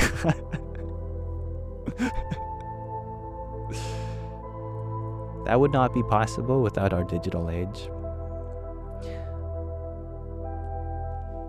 As much as money has been used to harm people, money can also reach places around the world that we cannot. For example, if there's some conflict going on the other side of the world that we're unable to go out and assist with, if we have some money that's able to go there for us, you know what I mean? Then it extends our reach and brings it a little closer.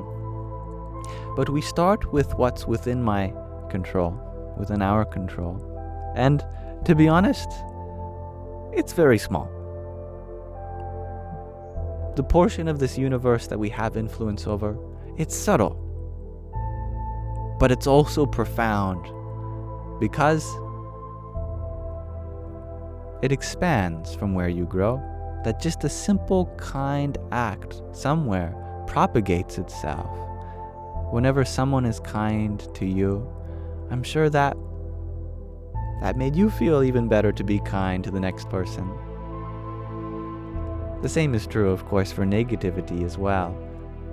Both negativity and positivity propagates. But the difference between negativity and positivity is that negativity can die out, but positivity can never. Because negativity requires some tangible resource. It eventually burns itself out. But positivity, it's unlimited. You can be positive your whole life and still have more things to be positive about. But negativity, you tire yourself out eventually. So, be realistic about the effect that you can make in the world.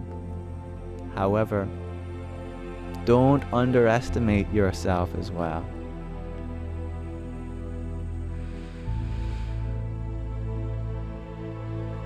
And I love that acknowledgement, Greg R.G.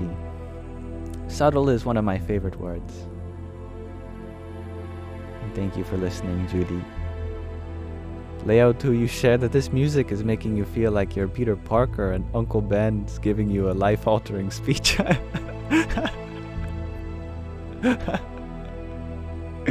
Well, remind me to not get into my car or find myself in a position where I'm going to get robbed.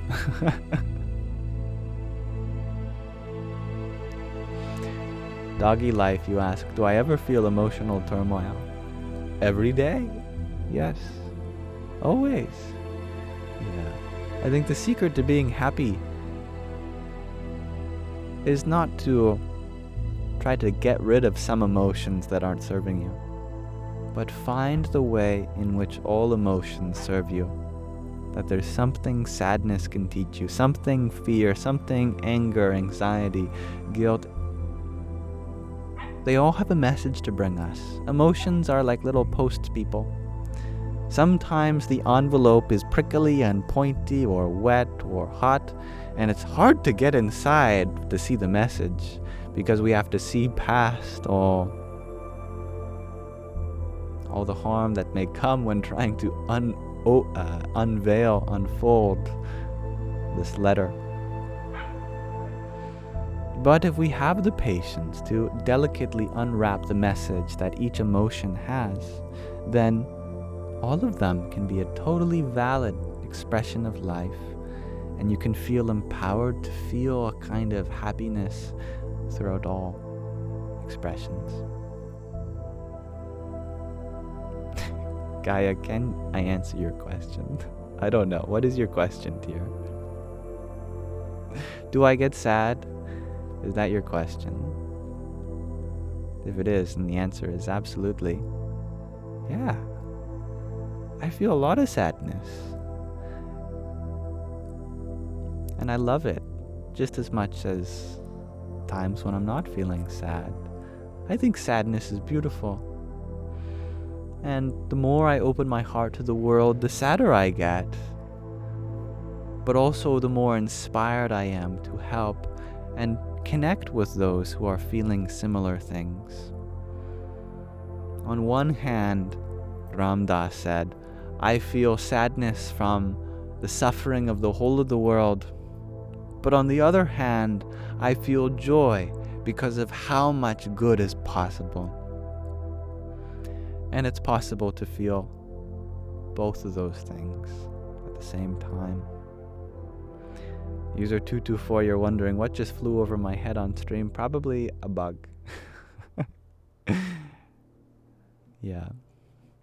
But it is getting late, and I think it's about time to start wrapping things up for tonight before it gets too dark.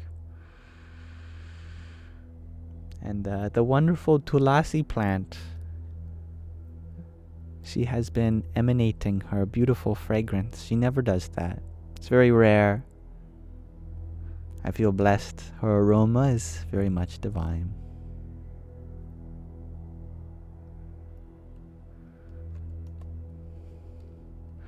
And I feel you, Jackie.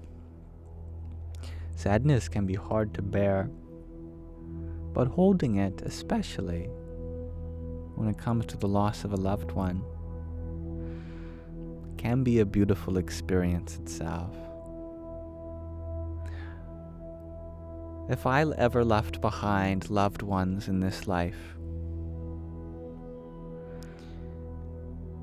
now of course, I wouldn't want them to go about the rest of their life in tears because of me. I'd want them to live a happy life.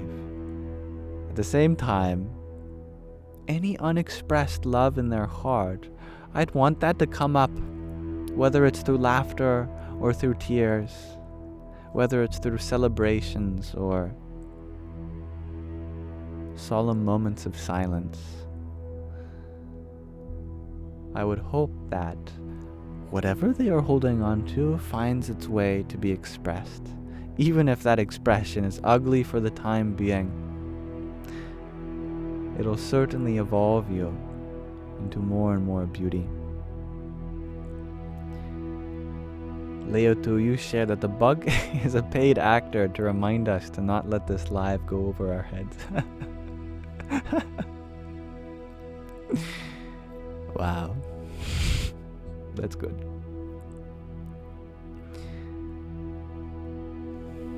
Thank you, Jenny, for your dozen roses you sent a few minutes ago.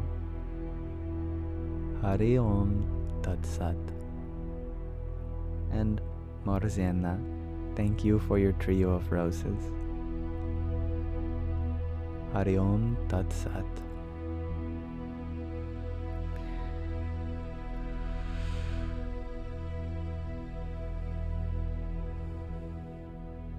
I love that, the guy from TikTok. Anger is a great friend. We just have to make it into one. And you feel the same, Judy, losing your twin. I'm happy that you're able to relate with Jackie. I think the more of those in here that are able to relate with each other, the greater of potential this space opens up into, since we are able to connect with others and understand that we are not alone. Gab, I love to echo your words. For those who have lost a relative, I send you all my love. Marlon, you share, you're going to get ready for bed. Gotta go back to work tomorrow. Very understandable. May you have a beautiful sleep. One as beautiful as you. So as I said, I am going to wrap things up for tonight. I wish I could stream forever, but I also wish to go to bed at a reasonable time. And I hope for you all to go to bed at a reasonable time also. Before I do, I'd like to ask you all a question of the day. And then we'll do a short reading. And then we'll do a mantra chanting session. Today I'm wondering, what do you like about yourself? It's a simple question, but sometimes it's not easy to answer. But it's important to recognize that we've come a long way, and there are plenty of things that we could be doing in worse ways. It's good to recognize your potential. Good night, Linda. And I love you too, Dame Kun. Mental issues, you love your creativity. Creativity is a great way to find order in the mind. Speaking of the mind, Abel, you share that you appreciate your mind for understanding. That's beautiful. And thank you, Willie D, for your GG. Radhe Radhe. Jackie, you like your sense of humor and love for animals. Me too. User 224, you are the best cat mom. They are too lucky. I'm sure they know that too. Willie D, you like your sense of humor. You make yourself laugh. That's good. Sean, you like your ability to love without conditions. I like that too.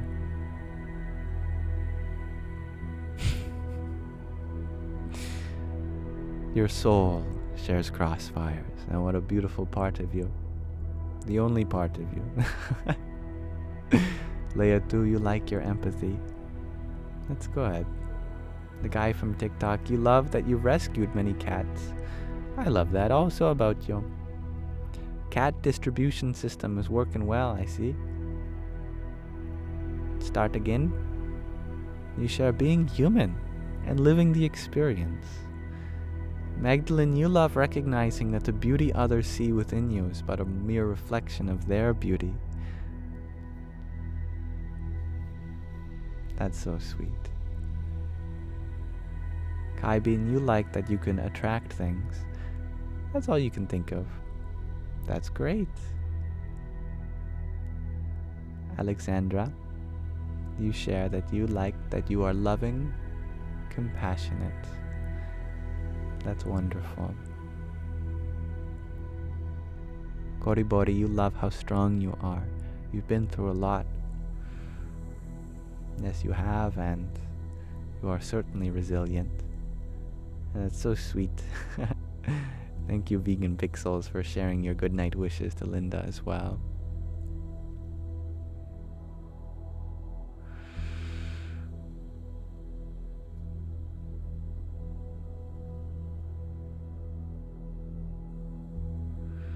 Leah, too, you share that you like empathy for others and that you lack for your own self, unfortunately.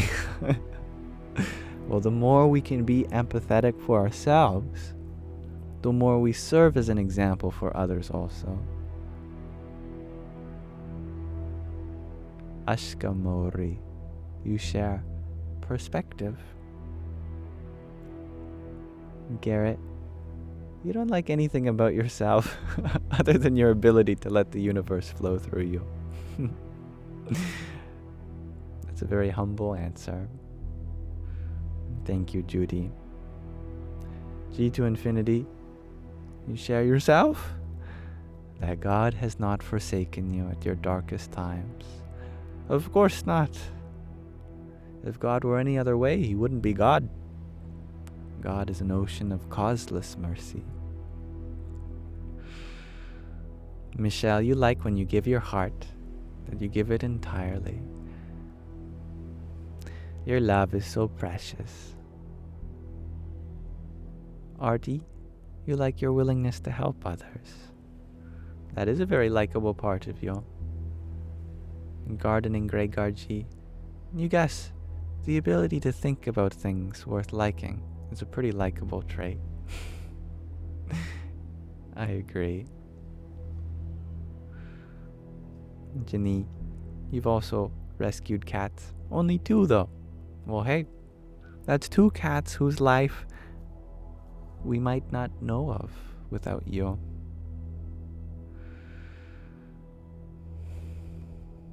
Gab, what you like today about yourself is your ability to listen to others. I love that also. Blug, you ask for tips on ending it all. Oh, you're asking the wrong person. I can give you many tips on starting it all. I'm not one to fear a life coming to an end.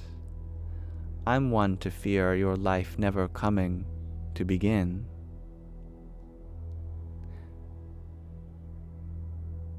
What it means to begin in life means that we start to see things in a way that imbues a kind of love and light to everything we do. At some point, we can face our traumas. At some point, we can recognize the world. And in spite of all the suffering that is there, we also recognize how much love is in here. That no matter how much suffering there is, it can never exhaust the amount of love that's possible to be given within your heart. And I think that's a good place to begin.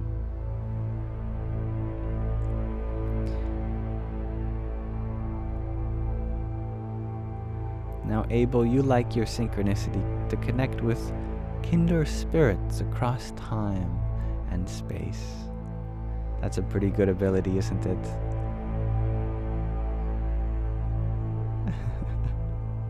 User 224, you share there is a correlation with being partial to Yamstream and being a cat lover, isn't it?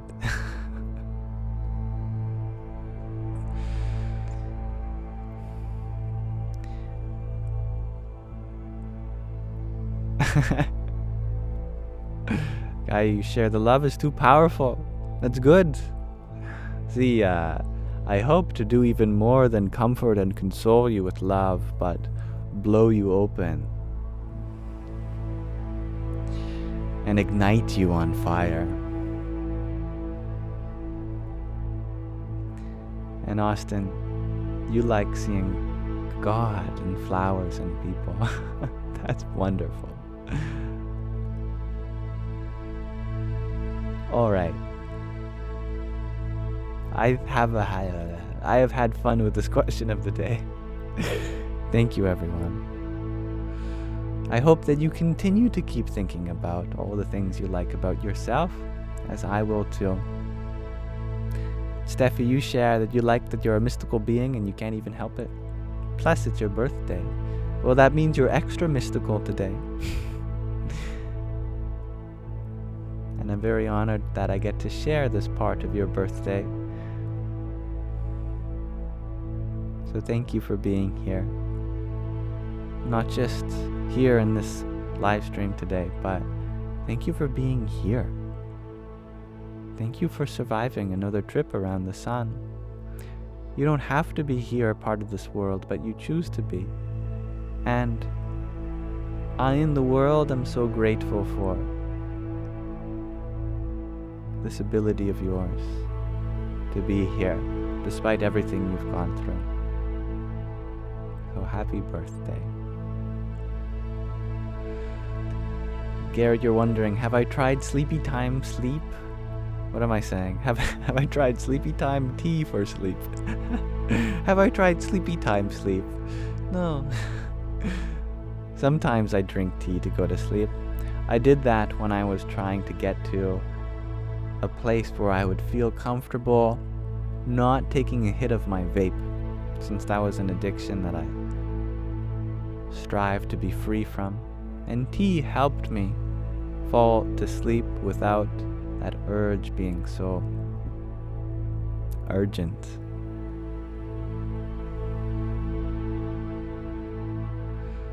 Greg, are you share?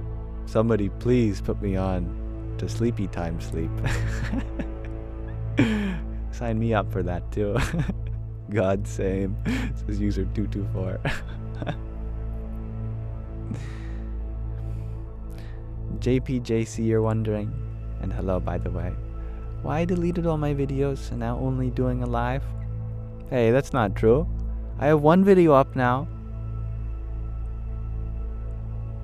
I decided that there was one video I liked. And that's how to create your own mathematical universe. And maybe I'll grow into putting some more of my old videos back up. But if you want to know the story, you're welcome to go check out the link tree in my bio. There's a frequently asked questions document that will hopefully answer your question.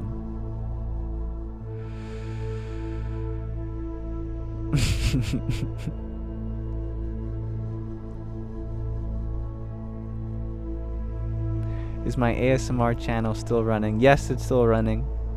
And I still intend on finishing the Bhagavad Gita and doing guided meditations there. But that awaits for me to get a better relationship with my sleep cycle. So maybe I will engage in some sleepy time tea to help get me to sleep tonight, so I can wake up early enough to do an ASMR video for you all.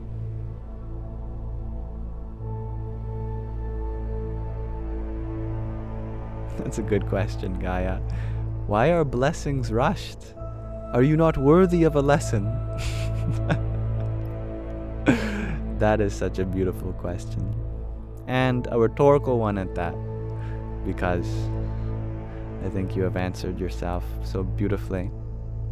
You are worthy of a lesson unfolding in due time. There is no rush. Thank you, Fey Witch, for your trio of roses and heart me. Hari Om Tat Sat. And Garrett, you share that you're drinking lavender chamomile right now. And you thought of me as you were taking your sips, wondering if I would ever delight in such an experience. And that's beautiful. I thank you for that. Just as Pema has written in her various books that whatever we are going through, let us think of others. When we are sad, imagine how many others also feel this way. And when we are happy, imagine how many others want to feel this way.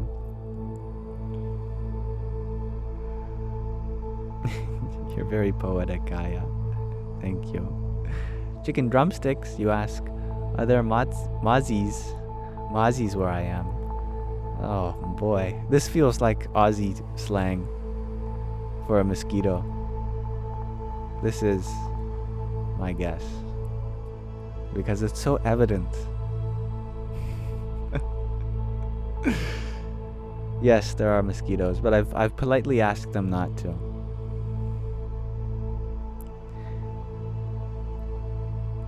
You thought it was slang for mozzarella sticks.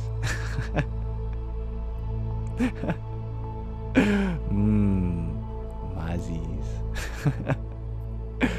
Alright, I'd like to read a short passage from In Love at Ease. Today we are learning about Swamishri's food, what he likes to eat. I think this is a really wholesome passage, actually. We're just finding out what Swamishri loves to eat. We're talking about various ways in which he is in love, at ease. Or maybe we can take inspiration for our next meal from him. The one food item that he openly shared his love for was khichdi. Khichdi is a slow-cooked combination of rice, mung dal, salt, turmeric, and ghee, clarified butter. It is thought of as a comfort food and a medicinal in Ayurveda. Its popularity worldwide has skyrocketed in the last 5 years. Perhaps because of his extensive travel routine or his gallbladder surgery, Swamishri preferred to start his day and end his evening with this simple food. Swamishri's attendants made him a loose khichdi, which was cooked on a low flame for close to 1 hour, resulting in a very porridge-style, smooth texture. As stated earlier, Swamishri never commented on his food unless it was to make a point about offering the delicacy to the divine or to the bhaktas, the devotees. His attendants had to be extremely attentive to his habits and food preferences, for he would rarely discuss or outline them. Once, while traveling in Kobe, Japan, Swamishri was offered shiro. He quietly ate it, and when he was offered it again, he silently ate another small portion. It was not until other sadhus tasted the shiro did they realize that the sweet had been cooked with salt instead of sugar. I don't know if any of you have made that mistake, but if you ever make a cookie with sugar instead of salt, that's an experience for you. One can imagine how unpleasant that shiro must have been with this magic ingredient. Yet Swamishri did not have even the slightest reaction.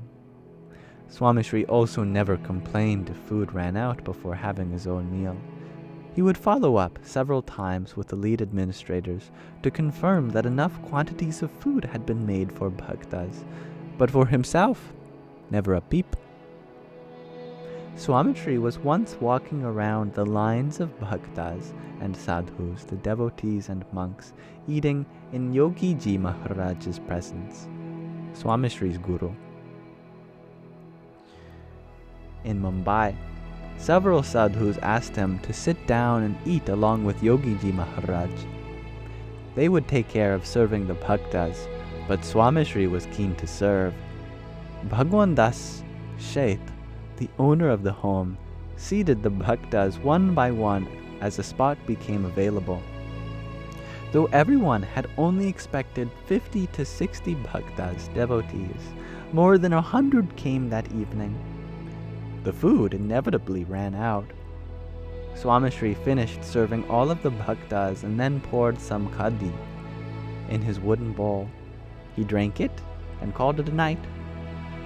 Madhu, a youth volunteer who had been serving alongside Swamishri, called out to him, "Pramukh Swami, you have a nirjala, a waterless fast tomorrow. Why won't you eat something? I can have the cook make you some khichdi." Swamishri smiled and walked away as if he had not heard Madhu's question. Yes, very observant, Maria. My microphone does have a sock on it. In 2007, in Jacksonville, Florida, Swamishri was ready for lunch, but the attendant sadhu had not returned from a visit to a bhakta's house. I warmed up the lunch and brought it to his room. I was instructed to serve Swamishri. I tried to get a hint on what and how much I should serve from the other attendant sadhus in the room. But Swamishri's food preferences were unknown for the most part, even to his closest attendants. I started placing different vegetables and pieces of kakro in his wooden bowl. Swamishri was listening to a few youths in that room. After several minutes of serving random quantities and delicacies in his bowl, Swamishri quietly looked up at me. I immediately understood that he was questioning the amount of food I served him. In hindsight, I realized that I partially did it to gauge a response. I got one, but it was nothing more than a raised eyebrow. Swamishri was not that meek, Shantilal anymore, but Krishna Vallabdha Swami was right. Swamishri did not like to talk about his food preferences. It was a sign of his simplicity and the ease with which he accommodated others' preferences and desires to feed him. If another attendant was writing this chapter, they may list completely different food items for Swamishri's menu. Swamishri's preferences were left to the bhakta's imagination. To be at ease is to adjust your preferences to accommodate others' love and service. And so, I will pause our reading of in love, at ease, therefore now. I actually really like this passage. All of us like food, don't we? It's nice to relate to someone who also eats food. Thank you. So today we're going to end our live stream rather shortly with a meditation, and you can stay as long as you want for the meditation. Gaia, you're wondering, what do I have planned for life? This. In this moment. In the next moment. I don't know, it's not here yet.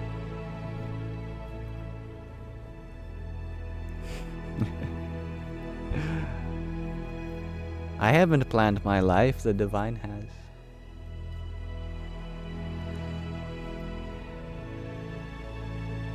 And thank you for remembering chicken drumsticks. The walk with my father was very nice. We went and played pool first.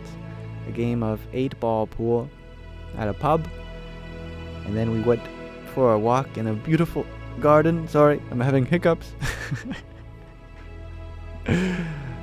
Begone, hiccup. Okay.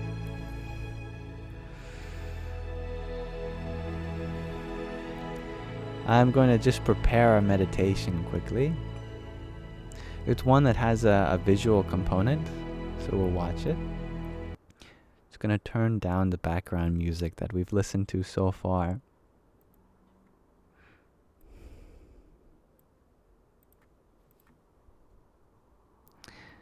This will be the most intense meditation experience. One that you may even feel like you have to walk out of the room for.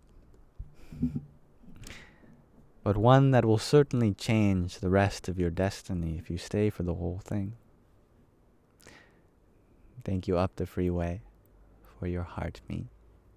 Radhe or Radhe. Alright, it's all set up. How do we prepare for it? Just be open, I guess. I am the one preparing for it, physically. This meditation today will be a mantra session. We will chant a mantra 108 times, like usual, which is an auspicious number of times to chant a mantra. Today we are doing not the Gayatri mantra, Om Bhur Bhuvasvaha Tatsavitur Varenyam Bhargo Devasya Dhimahi Dhyo Yonah Prachodayat, but instead a variation of the Gayatri mantra that is not dedicated to Savitur, the sun god, but instead to Kali, the dark mother. This is the Kali Gayatri mantra, and I'll reveal it to you now. So it starts, in yellow is the Sanskrit pronunciation, in orange is the translation. It starts with a description of who Kali is. Mundamala Shobini, she who is radiating with a rosary of skulls around her neck. Bhayankari Trinayani, the terrifying three-eyed.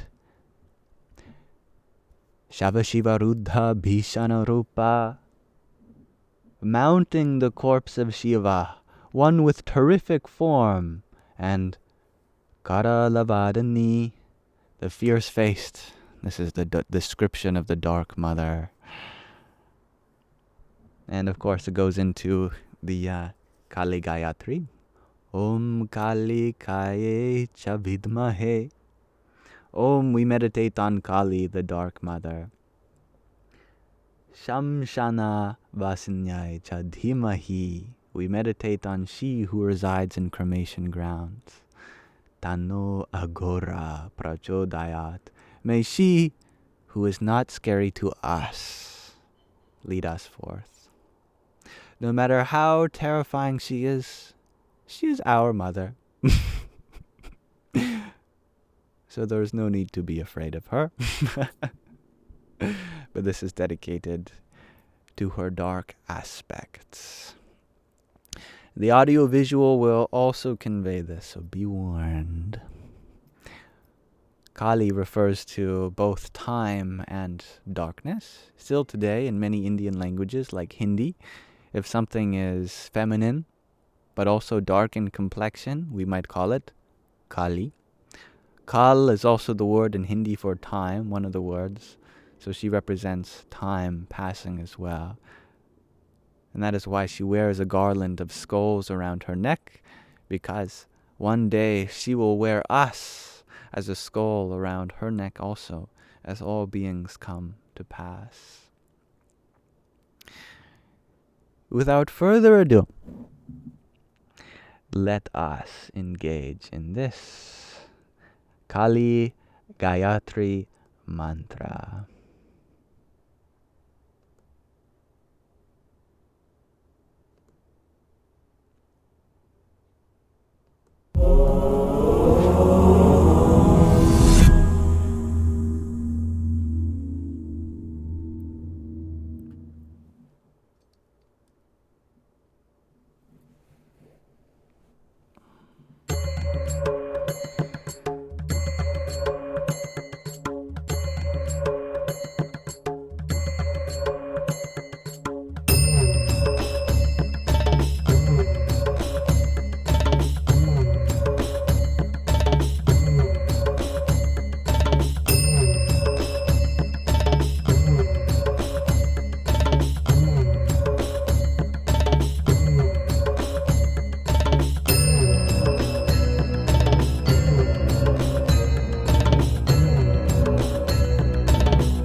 शंशानवासिन्यै च धीमहि तन्नो अघोरा प्रचोदयात् तन्नो अघोरा प्रचोदयात् ॐ कालिकायै च विद्महे शंशानवासिन्यै च धीमहि तन्नो अघोरा प्रचोदयात् तन्नो अघोरा प्रचोदयात् ॐ कालिकायै च विद्महे शंशानवासिन्यै च धीमहि तन्नो अघोरा प्रचोदयात् तन्नो अघोरा प्रचोदयात् ॐ कालिकायै च विद्महे शंशानवासिन्यै च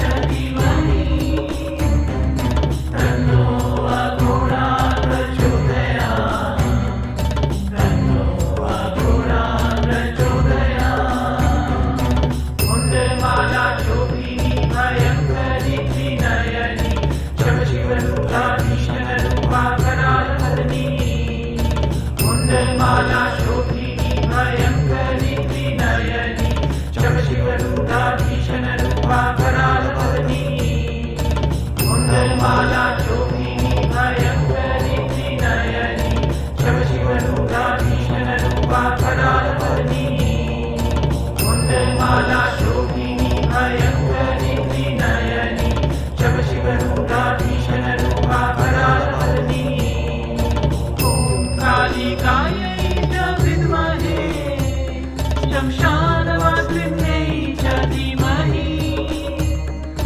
तन्नो अघोरा प्रचोदयात् तन्नो अघोरा प्रचोदयात् ॐ कालिकायै च विद्महे शंशानवासिन्यै च धीमहि तन्नो अघोरा प्रचोदयात् तन्नो अघोरा प्रचोदयात् ॐ कालिकायै च विद्महे शंशानवासिन्यै च धीमहि तन्नो अघोरा प्रचोदयात् तन्नो अघोरा प्रचोदयात् ॐ कालिकायै च विद्महे शंशानवासिन्यै च धीमहि तन्नो अघोरा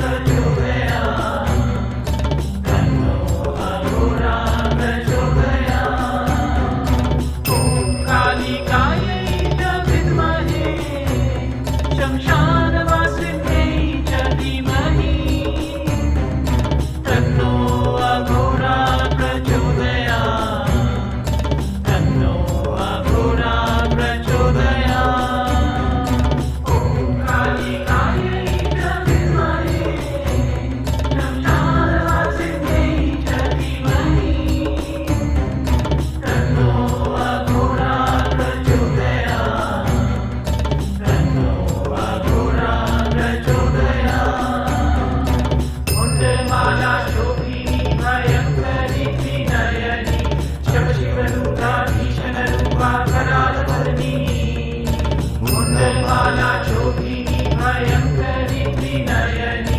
शमशिवरूपाधीशनरूपा करालहरिणी मुण्डमाला शोभिनी भयङ्करी त्रिनयनी शमशिवरूपाधीशनरूपा करालहरिणी मुण्डमाला शोभिनी भयङ्करी त्रिनयनी शमशिवरूपाधीशनरूपा करालहरिणी ॐ कालिकायै च विद्महे शंशानवासिन्यै च धीमहि तन्नो अघोरा प्रचोदयात् तन्नो अघोरा प्रचोदयात् ॐ कालिकायै च विद्महे शंशानवासिन्यै च धीमहि तन्नो अघोरा प्रचोदयात् तन्नो अघोरा प्रचोदयात्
Thank you.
Shivaruddha Bhishana Rupa Karalavani Mundamala Shobhini Bhayangari Trinayani Chakra Shivaruddha Bhishana Rupa Karalavani Kali Kaya Vidmahe Shamshanavasine Chadimahi Tanno Aghora Prachodaya Tanno Aghora Prachodaya Kali Kaya Vidmahe Shamshanavasine Chadimahi Tanno Aghora Prachodaya Tanno Aghora Prachodaya Kali Kaya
Mala Shobhini Bhayangari Trinayani Shiva Shiva Rupa Bhishana Rupa Karavarni Mala Shobhini Bhayangari Trinayani Shiva Shiva Rupa Bhishana Rupa Karavarni.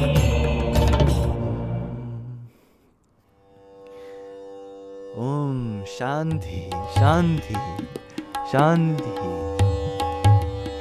Om Krim Kali Kaye Namo Namaha. Om Kali Maha Kali Kali Kaye Namaha. Parameshwari Namostute.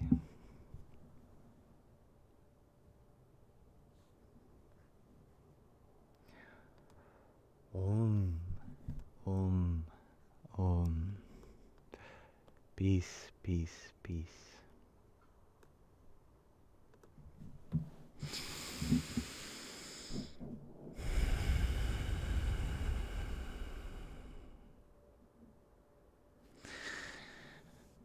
Well, thank you for listening.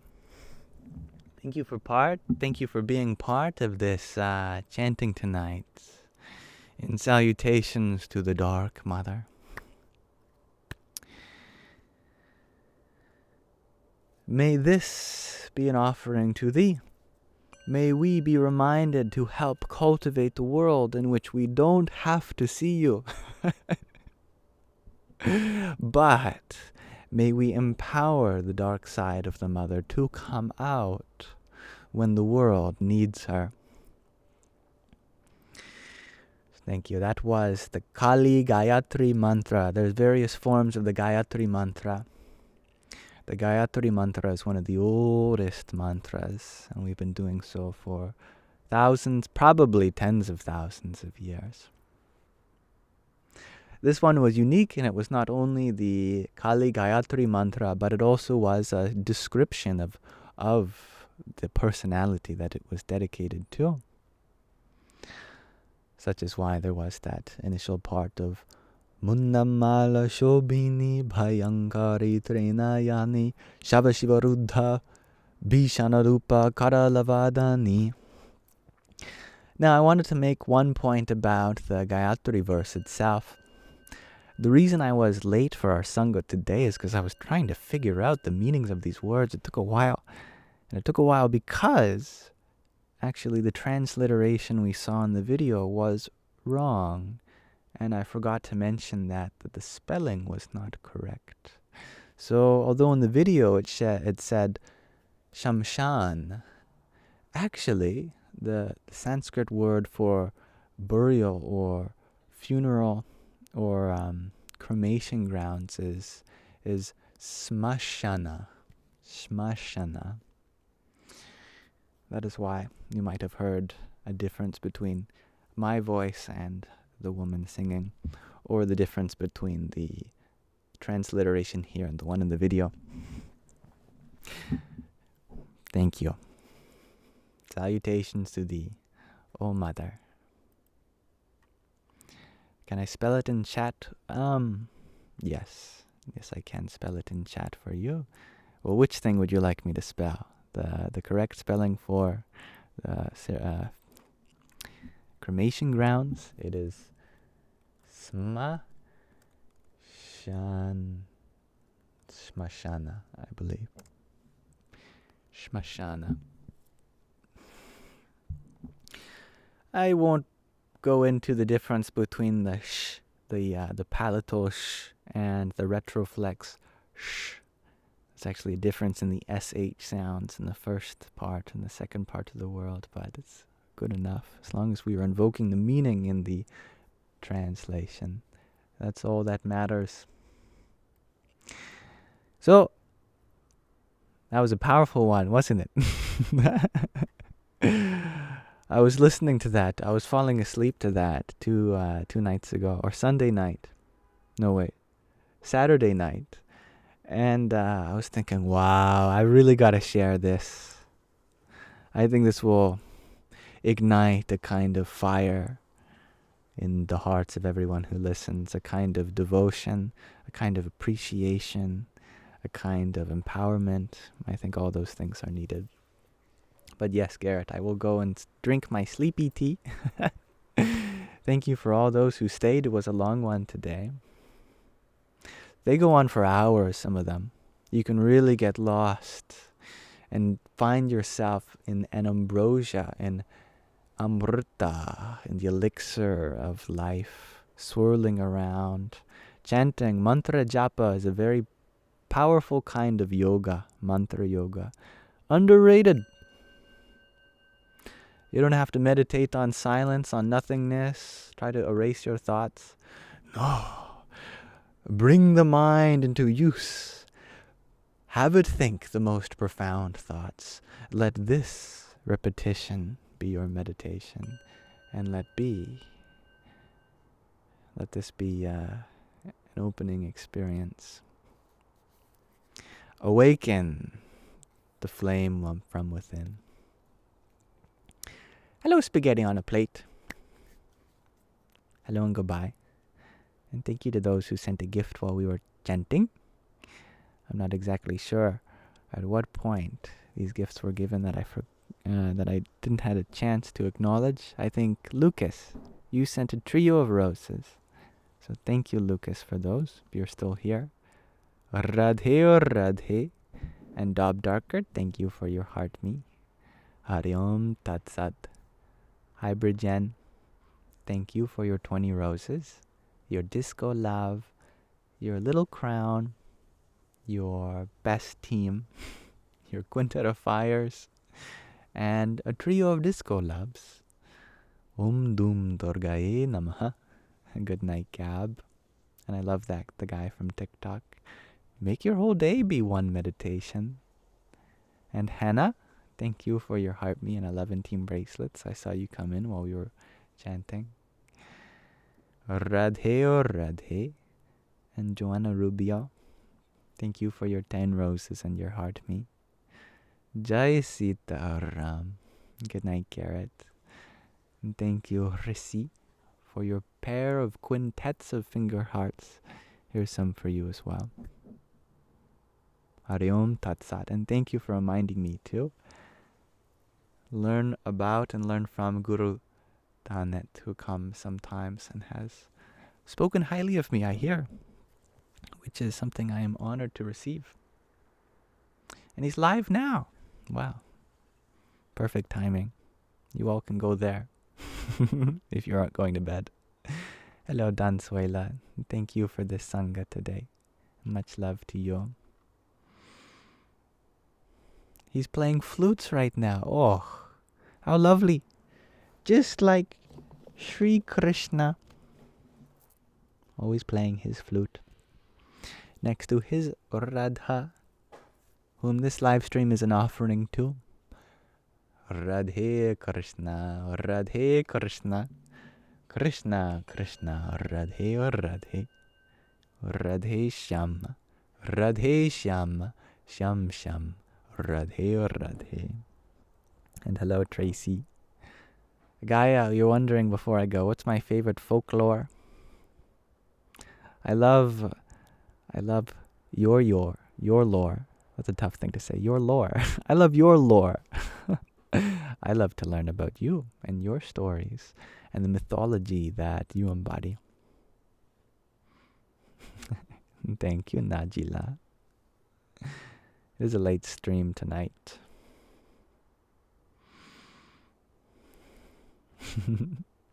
Hi, Bridgen, you share that you're from California, but you've always said you're from Cali. Now you know it's deeper. You're from Cali. Yes. Actually, my full name is an acronym for Kali. My full name is Liam. I'll put this in chat. Liam Kai Boylan. And you can play around with this yourself. It is an anagram for anomaly by Kali. That's fun. Without further ado, I bid you all farewell tonight. I hope you have a good sleep. Whatever time of day it may be for you, it could be the morning, the evening, or the afternoon. I trust that you have a beautiful rest of your present moment. And thank you for being here. If you ever want to get anything out of these live streams, additionally, they're recorded and uploaded to my Yamsox Lives YouTube channel, as well as some other alternative platforms, all linked in the link tree in my bio, as well as all the clips, the meditation, and the readings. They're there for you too. And as I mentioned earlier, please email me if you want to be a part of my elite task force, form of inspired open minds that I'd like to create a Discord server for the specific purpose of unlocking ancient scripts that have been lost to time, for the purpose of decrypting unsolved scripts. So you can contact me through the link tree in my bio. There's various ways to get in contact with me because I don't message on this platform. And thank you, Shannon, for your hand hearts. Here is some for you too. Om Gam Ganapataye Namaha. And Tracy, thank you for your fire and your ice cream cone. Hare Krishna. If you're interested in being one of the first to, what's the word? Decipher, that's the word. Decipher the Indus Valley script, or Linear A, or other hieroglyphics on the Mediterranean. I think they all will come together to give a voice to the ancients and bring a body of words to modern times that haven't been spoken in thousands of years. So please contact me if you are interested in a puzzle. No experience in any of these things necessary. In fact, I prefer a body of amateurs. Fresh minds. You already emailed me, Garrett. Perfect. Gaia, if you tell me what your Instagram is, I will check it out for you.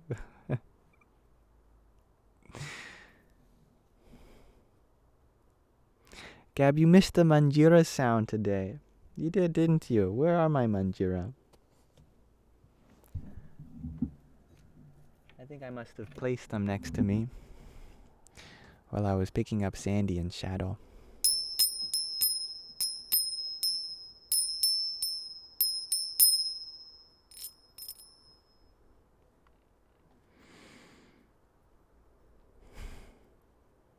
All right.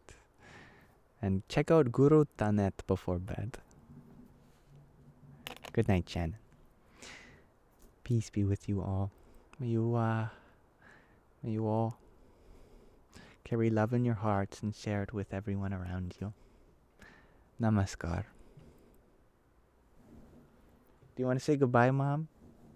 No, I'm checking the flowers. Okay. Sorry. That's okay. Want me to say goodnight? Yeah. There you are. Where are you? Oh, there you are. Hiding. Good night, everybody. You're on that side. This is my dark mother. Mama Moon. All right. No, I'm checking the flowers. She's checking on her flowers. Okay. Good night, all of you fellow flowers. May you blossom and grow. Bye.